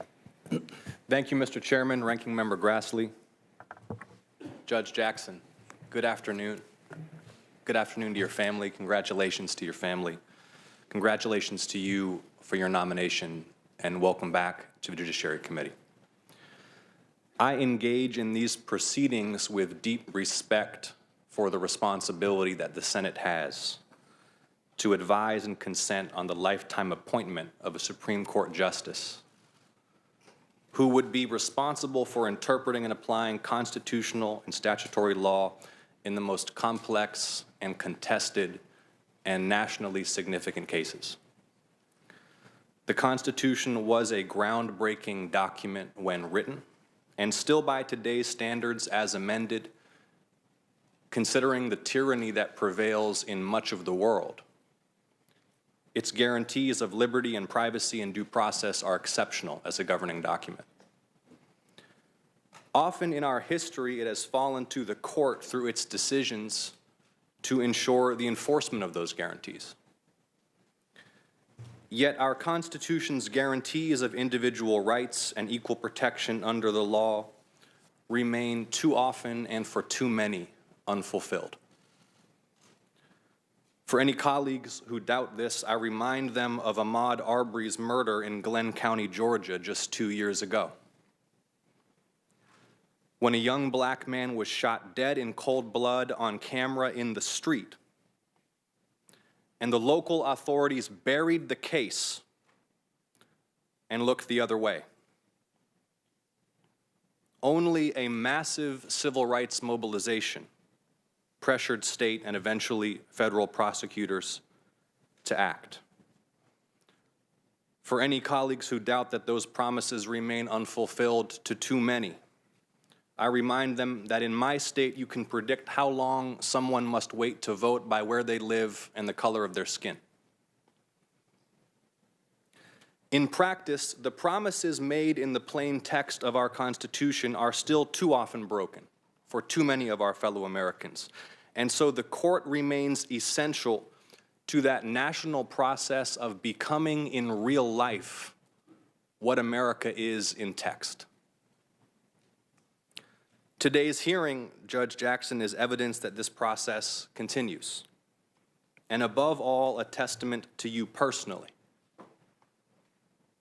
that in a nation still striving to transcend the legacies of slavery and segregation and institutionalized racism, through your brilliance and resilience and hard work, you have already rendered great service to the nation as a federal judge. And as a black woman, you have overcome deeply rooted obstacles to earn nomination to our nation's highest court for the first time in history. Alongside our Constitution's exceptional guarantees of individual rights and equal protection is its exceptional system of checks and balances. Restraints on political power imposed by the diffusion of authority across three co-equal branches between federal and state governments, with the president and a federal legislature directly accountable to voters and an independent federal judiciary whose judges must be confirmed by elected senators. This constitutional system has endured and developed for nearly a quarter of a millennium. It is resilient. But democracy remains the exception, not the norm, in history and around the world, and we cannot take the survival of our republic for granted. And so I look forward to engaging with you, Judge Jackson, to discuss your perspective on the separation of powers and the resilience of our Constitution when threatened by political actors who would ignore the rule of law or seek to seize power by illegal or extraordinary means. Among the court's most challenging tasks are to grapple with unsettled law when the stakes are highest or even existential for individuals and for the country, and to apply the Constitution faithfully over the long arc of history as the world changes in profound ways and the text of faithful constitutional interpretation meets new facts, new contexts, and new technologies. Judge Jackson, should you be confirmed, you may serve as a Supreme Court justice well into the middle of this century. You will rule on cases whose contours and complexity we cannot yet imagine. And so among several areas of interest, I look forward to learning how you will consider protections against unreasonable search and seizure in an age of ubiquitous surveillance, how you might approach disputes over war powers, where law remains unsettled between executive and legislative claims, how you will approach questions pertaining to freedoms of speech and of the press, and seek that confirmation that you will apply the law faithfully without regard for your own opinions, as my review of your extensive work to date demonstrates that I believe you will. This constitutional process of advice and consent is vital to the integrity and legitimacy of the court. And Judge Jackson, on behalf of my constituents in Georgia, I look forward to engaging in this process with you and my colleagues. Mr. Chairman, I yield. Thank you, Senator Ossoff. Senator Blackburn of Tennessee. Thank you, Mr. Chairman. Judge Jackson, welcome. You are indeed to be congratulated and your entire family with you, and thank you for your time to visit. I appreciated so much that. And to your daughters, her best job is being mama. She likes that one. And, but we've talked today a little bit about the momentous occasion that this is and bringing you forward, and indeed it is, because unlike any other federal office, this is a lifetime appointment. And the decisions that you're going to make are going to impact rights and freedoms of every single American citizen. And, you know, President Biden thinks you're the right person for the job, but it doesn't end there. We do have that role of advice and consent, and it is up to us to carry that job out. So, as you have heard repeatedly, this is going to be a fair and very thorough and very respectful hearing, and we're going to work through this process with some tough questions, but do it in a manner, the respect that you deserve. And we've talked some today about the treatment of Justice Thomas and Justice Kavanaugh, Justice Barrett, who was questioned about her faith and whether that made her suitable for the court. And I know your faith is important to you. We've also talked some about Janice Rogers Brown and the treatment that she endured here. So we are going to be pleased to move forward and focus on the issues that the American people want to focus on, because they want to know about you and how you're going to approach your job and the decisions that you have made in the past, what you've written, what you have said.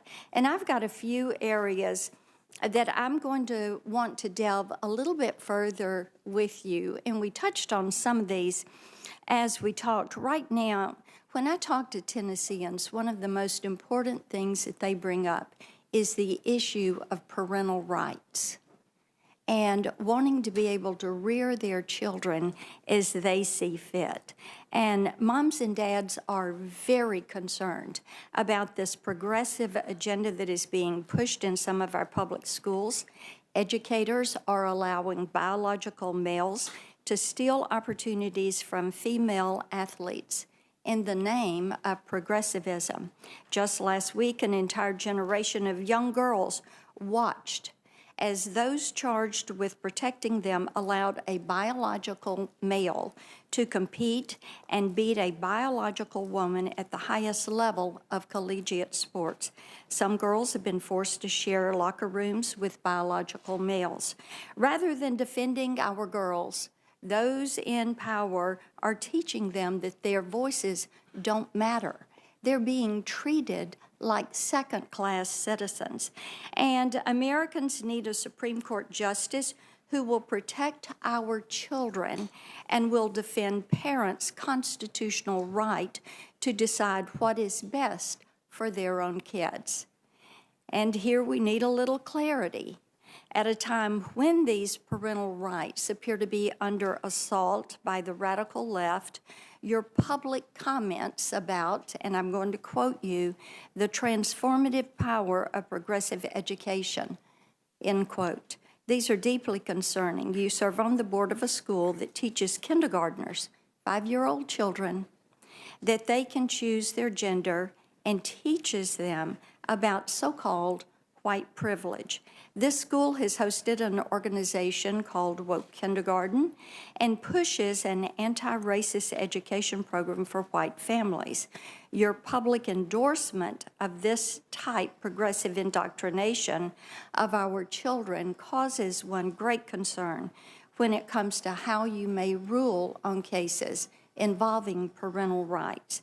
Parents also know that it's only a matter of time before we have the next pandemic, and they're concerned about more mask mandates or lockdowns from unelected bureaucrats that would harm their children's mental health and stunt their development. The American people want a Supreme Court justice who will protect their families' freedoms, not allow government overreach into private family decisions. Now, moms that I'm speaking with raise the issue of crime, and you've consistently called for greater freedom for hardened criminals. At the start of the COVID-19 pandemic, you advocated, and again I quote, for each and every criminal defendant in the D.C. Department of Corrections custody should be released. That would have been 1,500 criminals back on the street if you had had your way. And you used the COVID-19 pandemic as justification to release a fentanyl drug dealer, a bank robber addicted to heroin, and a convict who murdered a U.S. Marshal into our communities. But your efforts to protect convicts began long before the pandemic. You used your time and talent not to serve our nation's veterans or other vulnerable groups, but to provide free legal services to help terrorists get out of Gitmo and go back to the fight. You also have a consistent pattern of giving child porn offenders lighter sentences. On average, you sentence child porn defendants to over 5 years below the minimum sentence recommended by the sentencing guidelines. And you have stated publicly that it is a mistake to assume that child pornography offenders are pedophiles. Your philosophy, it appears, is backward on these issues, restrictions on children and families and freedom for criminals. In fact, your philosophy, or lack thereof, may be the root of the problem here. I was concerned during our conversation earlier this month when you told me that you really didn't have a judicial philosophy. The American people deserve a Supreme Court justice with a documented commitment to the text of the Constitution and the rule of law, not a judicial activist who will attempt to make policy from the bench. Without a judicial philosophy, a judge is legally adrift and will be inclined to consider policy rather than law. You once wrote that every judge has, and I quote, personal hidden agendas, end quote, then influence how they decide cases. So I can only wonder, what's your hidden agenda? Is it to let violent criminals, cop killers, and child predators back to the streets? Is it to restrict parental rights and expand government's reach into our schools and our private family decisions? Is it to support the radical left's attempt to pack the Supreme Court? You have praised the 1619 Project, which argues the U.S. is a fundamentally racist country, and you have made clear that you believe judges must consider critical race theory when deciding how to sentence criminal defendants. Is it your personal hidden agenda to incorporate critical race theory into our legal system? These are answers that the American people need to know.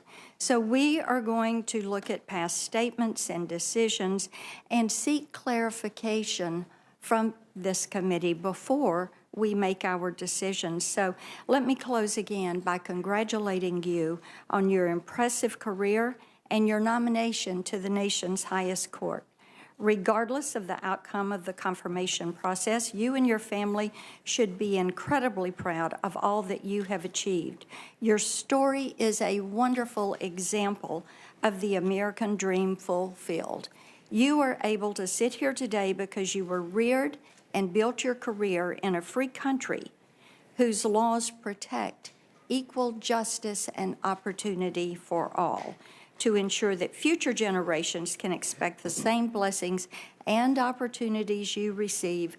We need justices who will be dedicated to justice and the rule of law. Our questions to you over the coming days are going to be tough, but they're tough by necessity because it is our duty to determine whether you will, first and foremost, uphold the Constitution and our nation's founding principles. Thank you so much for joining us. Thank you, Senator Blackburn. All committee members have now completed their opening statements. At this point in time, we're going to have a little shuffle of the logistics, and I'll ask that the two introducers please come forward to the witness table. Judge Jackson, you can take a brief rest from the glare of the spotlight. We're fortunate today to have two distinguished guests introducing Judge Jackson. We will hear from Judge Thomas Griffith, who served as a judge on the U.S. Circuit Court of Appeals for the District D.C. Circuit from 2005 to 2020, and Professor Lisa Fairfax, who serves as a presidential professor and co-director of the Institute for Law and Economics at the University of Pennsylvania Carey Law School. Judge Griffith, we will start with you. Make sure your microphone is turned on. There's a red button. How's that? It's been a while since you've been here. So okay. Chairman Durbin, Ranking Member Grassley, and members of the Senate Judiciary Committee, I come here today as a retired federal appeals court judge with 15 years of experience on the United States Court of Appeals for the D.C. Circuit. I come here as a jurist appointed by Republican President George W. Bush. And I come here as someone who understands that there are few greater responsibilities under the Constitution than serving as a justice on the United States Supreme Court. It takes a jurist of high character, keen intellect, deep legal knowledge, and broad experience to ensure that the judiciary plays its unique role under the Constitution to uphold the rule of law impartially and not to be, in the words of Justice Stephen Breyer, partisans in robes. Today, I have the high honor to introduce Judge Ketanji Brown Jackson, a jurist who has all of those qualities. When President Biden introduced her to the nation a little over 3 weeks ago, the American people caught their first glimpse of Judge Jackson's character. You may recall that she began her remarks with an expression of her faith in God and her gratitude for this nation, which she rightly observed is the greatest beacon of hope and democracy the world has ever known. I first met Judge Jackson in 2013 after the Senate had confirmed her nomination to the federal district court as a trial judge. 8 years later, she joined the D.C. Circuit as an appellate judge after another Senate confirmation. I've had many opportunities to review her work and observe her work over the years as a judge, and on several occasions, I reviewed her decisions on appeal. Although we did not always agree on the outcome the law required, I respected her diligent and careful approach, her deep understanding, and her collegial manner, indispensable traits for success as a justice on the Supreme Court. About her collegial manner, that important feature of the justice's work is often overlooked. Although appointed by different presidents, the justices have genuine fondness and respect for one another. We saw some of that in their expressions of admiration and love for Justice Breyer when he announced his retirement. The civil manner in which the justices debate the large and vexing issues before them is vital not only to the success of the Supreme Court, but to the success of our nation. The Constitution requires that of all of us. It goes without saying that civility of debate and respect for the differing views of others are sorely lacking from our public life. Judge Jackson's life has modeled these qualities. Perhaps most important, Judge Jackson is an independent jurist who adjudicates based on the facts and the law and not as a partisan. Time and again, she has demonstrated that impartiality on the bench, sometimes ruling in favor of the government, sometimes ruling against the government, sometimes ruling in favor of the individual, sometimes ruling in favor of the corporation. Her rule is simple: follow the law.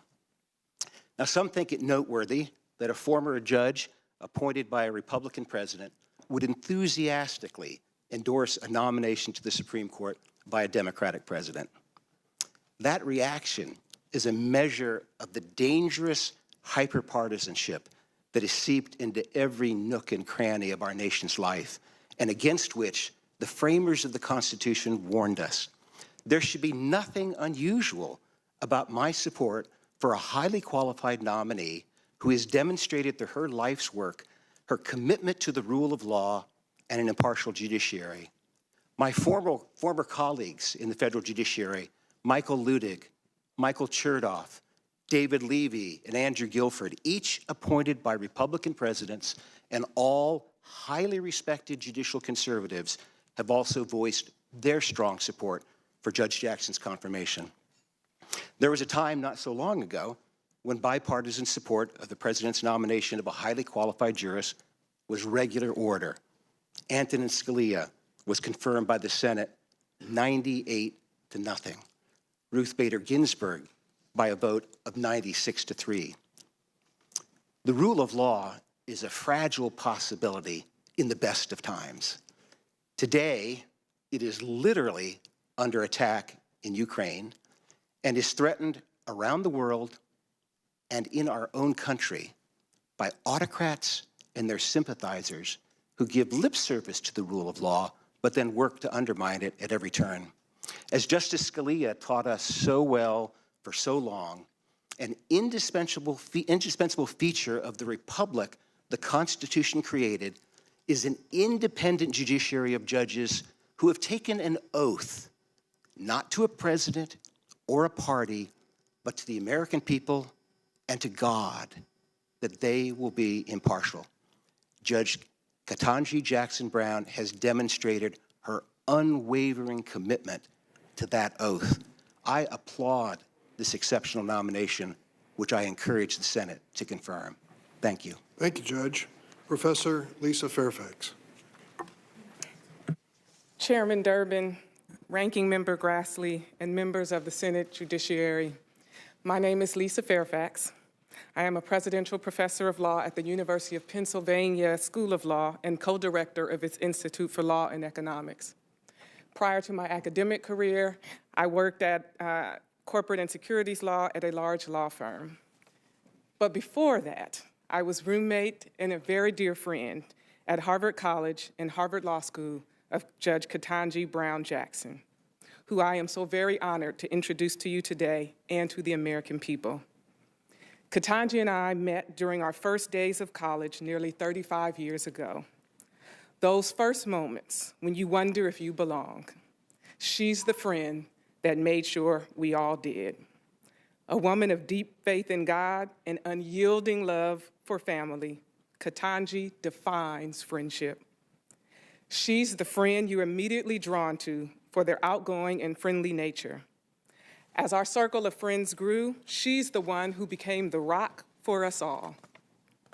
Even though we are the same age, she is the role model who makes you believe in what she said.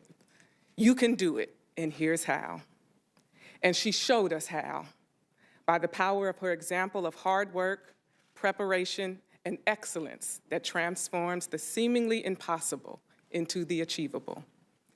Together, we poured our souls into our studies, graduating college with honors and then doing it all over again when we enrolled and graduated law school with honors. We became sisters and saw each other's families as our own. We both met our husbands when we were students, and we were there for each other as we walked down the aisles, started our legal careers, and eventually our lives as working mothers.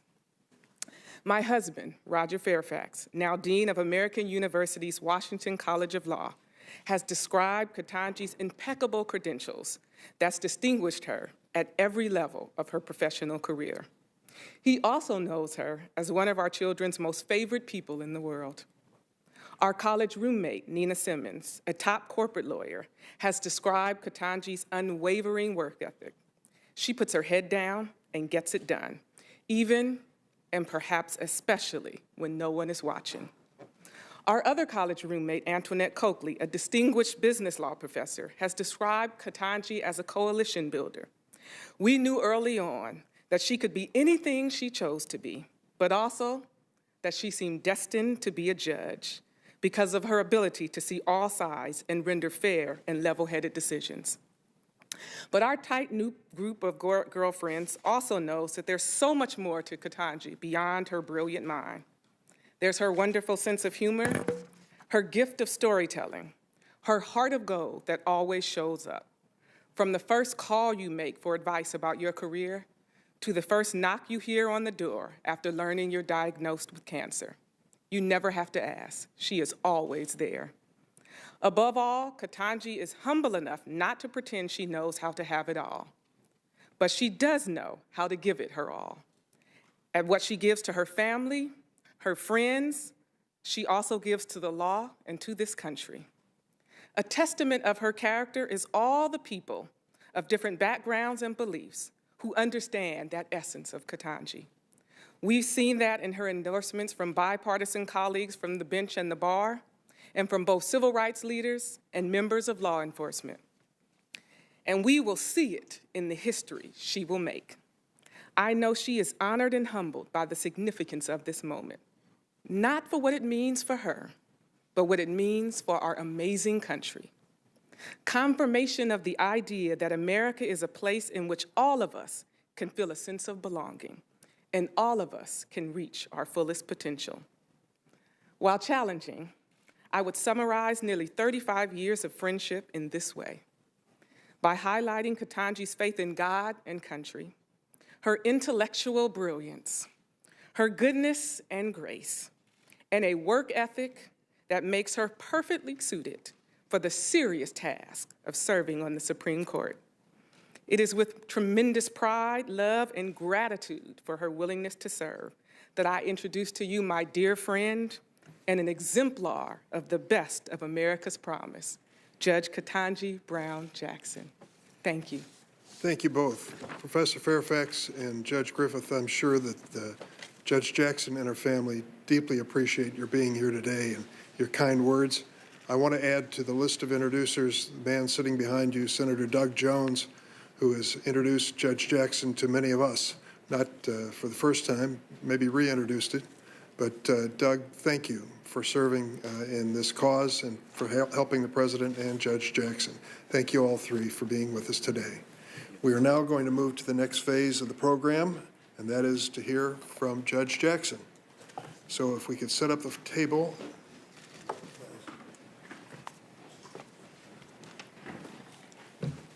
Before you sit down, Judge, I'm going to ask you to take the oath. So,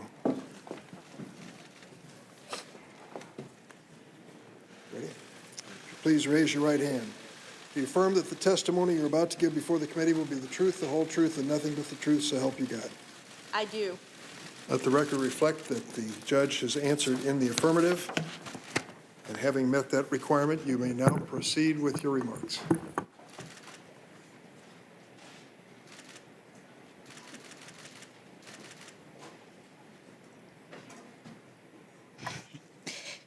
Chairman Durbin, Ranking Member Grassley, and distinguished members of the Judiciary Committee, thank you for convening this hearing and for considering my nomination as Associate Justice of the Supreme Court of the United States. I am humbled and honored to be here, and I am also truly grateful for the generous introductions that my former judicial colleague, Judge Tom Griffith, and my close friend, Professor Lisa Fairfax, have so graciously provided. I'm also very thankful for the confidence that President Biden has placed in me and for the kindness that he and the First Lady and the Vice President and the Second Gentleman have extended to me and my family. Today will be the fourth time that I've had the honor of appearing before this committee to be considered for confirmation. Over the past 3 weeks, I have also had the honor of meeting each member of this committee separately, and I've met with 45 senators in total. Your careful attention to my nomination demonstrates your dedication to the crucial role that the Senate plays in this constitutional process, and I thank you. And while I'm on the subject of gratitude, I must also pause to reaffirm my thanks to God, for it is faith that sustains me at this moment. Even prior to today, I can honestly say that my life has been blessed beyond measure. The first of my many blessings is the fact that I was born in this great nation a little over 50 years ago in September of 1970. Congress had enacted 2 Civil Rights Acts in the decade before, and like so many who had experienced lawful racial segregation firsthand, my parents, Johnny and Ellery Brown, left their hometown of Miami, Florida, and moved to Washington, D.C. to experience new freedom. When I was born here in Washington, my parents were public school teachers, and to express both pride in their heritage and hope for the future, they gave me an African name, Ketanji Onyeka, which they were told means lovely one. My parents taught me that unlike the many barriers that they had had to face growing up, my path was clearer, so that if I worked hard and I believed in myself in America, I could do anything or be anything I wanted to be. Like so many families in this country, they worked long hours and sacrificed to provide their children every opportunity to reach their God-given potential. My parents have been married for almost 54 years, and they're here with me today. I cannot possibly thank them enough for everything they've done for me. I love you, Mom and Dad. My father, in particular, bears responsibility for my interest in the law. When I was 4, we moved back to Miami so that he could be a full-time law student, and we lived on the campus of the University of Miami Law School. During those years, my mother pulled double duty, working as the sole breadwinner of our family while also guiding and inspiring 4-year-old me. My very earliest memories are of watching my father study. He had his stack of law books on the kitchen table while I sat across from him with my stack of coloring books. My parents also instilled in me and my younger brother, Ketanji, the importance of public service. After graduating from Howard University, Ketanji started out as a police officer, following 2 of our uncles. After the September 11th attacks on our country, Ketanji volunteered for the Army and eventually became an infantry officer serving 2 tours of duty in the Middle East. Ketanji is here today providing his love and support as always. And speaking of unconditional love, I would like to introduce you to my husband of 25 years, Dr. Patrick Jackson. I have no doubt that without him by my side from the very beginning of this incredible professional journey, none of this would have been possible. We met in college more than 3 decades ago, and since then, he's been the best husband, father, and friend I could ever imagine. Patrick, I love you. William, Patrick's identical twin brother, is here as well, along with his wonderful wife, Dana. Also here from Park City, Utah, are Patrick's older brother, Gardy, and his wife, Natalie. And last, but certainly not least, my very dear in-laws, the matriarch and patriarch of the Jackson family, Pamela and Gardner Jackson, have traveled here from Boston to be with me today. I'm saving a special moment in this introduction for my daughters, Talia and Layla. Girls, I know it has not been easy as I've tried to navigate the challenges of juggling my career and motherhood. And I fully admit that I did not always get the balance right. But I hope that you've seen that with hard work, determination, and love, it can be done. I am so looking forward to seeing what each of you chooses to do with your amazing lives in this incredible country. I love you so much. There are so many others who are not here today, but whom I need to acknowledge. I have a large, extended family on both sides. They are watching from Florida, North Carolina, New Jersey, Connecticut, New York, Massachusetts, Colorado, and beyond. I also have incredible friends. 3 of my college roommates came here today to support me, and I have so many other boosters from Miami Palmetto Senior High School, Harvard undergrad, Harvard Law School, and all throughout my personal and professional life. I've also had extraordinary mentors, like my high school debate coach, Fran Berger, may she rest in peace. She invested fully in me, including taking me to Harvard, the first I'd ever really thought of it, to enter a speech competition. Mrs. Berger believed in me, and in turn, I believed in myself. In the category of great mentors, it was also my great good fortune to have had the chance to clerk for 3 brilliant jurists, U.S. District Judge Patty Saris, U.S. Court of Appeals Judge Bruce Selya, and Supreme Court Justice Stephen Breyer. These extraordinary people were exceptional role models. Justice Breyer, in particular, not only gave me the greatest job that any young lawyer could ever hope to have, but he also exemplifies what it means to be a Supreme Court justice of the highest level of skill and integrity, civility, and grace. It is extremely humbling to be considered for Justice Breyer's seat, and I know that I could never fill his shoes. But if confirmed, I would hope to carry on his spirit. On the day of his Supreme Court nomination, Justice Breyer said, quote, "What is law supposed to do, seen as a whole? It is supposed to allow all people, to live together in a society where they have so many different views, so many different needs, to live together in a way that is more harmonious, that is better, so that they can work productively together." End quote. I could not have said it better myself. Members of this committee, if I am confirmed, I commit to you that I will work productively to support and defend the Constitution and this grand experiment of American democracy that has endured over these past 246 years.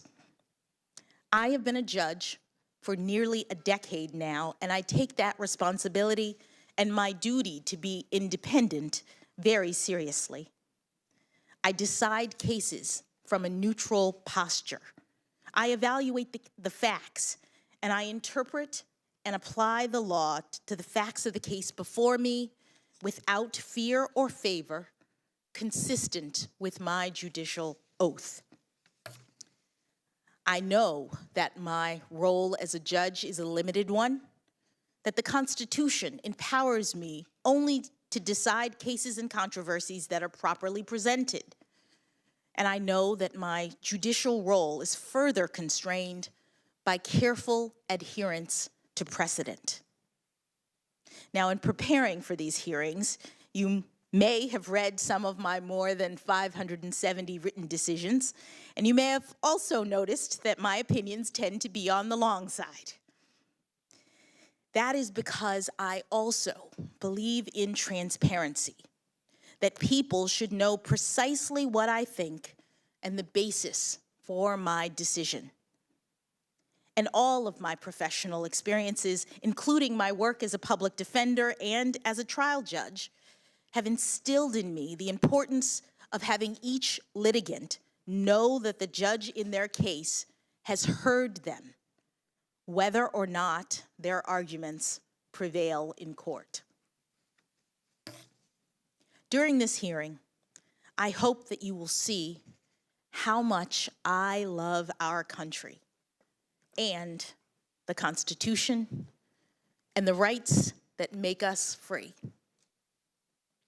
I stand on the shoulders of so many who have come before me, including Judge Constance Baker Motley, who was the first African-American woman to be appointed to the federal bench and with whom I share a birthday. And like Judge Motley, I have dedicated my career to ensuring that the words engraved on the front of the Supreme Court building, "Equal justice under law," are a reality and not just an ideal. Thank you for this historic chance to join the highest court, to work with brilliant colleagues, to inspire future generations, and to ensure liberty and justice for all. Thank you, Judge Jackson. Well, this is the end of the first day of the first 3 days, which are involving more personal, on a personal level, the senators on the Judiciary Committee. In a way, it's the easiest day because 10 minutes is merely a throat-clearing warm-up for most senators on this committee. Starting tomorrow, there'll be some serious exchange and questions of 30 minutes, and then the following day, 20 minutes for each senator to participate in this. We're looking forward to this opportunity to finally really give you a fulsome opportunity to respond to many of the things that you've heard and to answer direct questions. Members have until Thursday at 5 p.m. to submit questions for the record. We're going to reconvene tomorrow morning at 9 a.m. to begin the 30-minute rounds of questions. We thank all the participants and members of our audience for keeping this dignified, respectful, and civilized, and we hope to continue that tradition tomorrow. With this, the committee stands adjourned.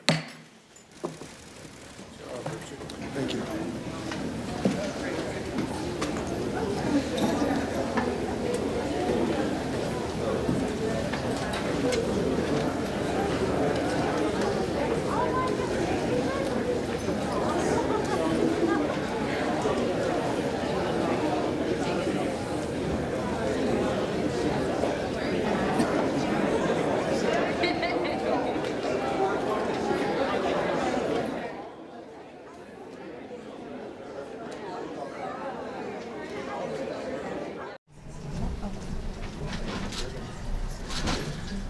Yeah, here we go. Heads up.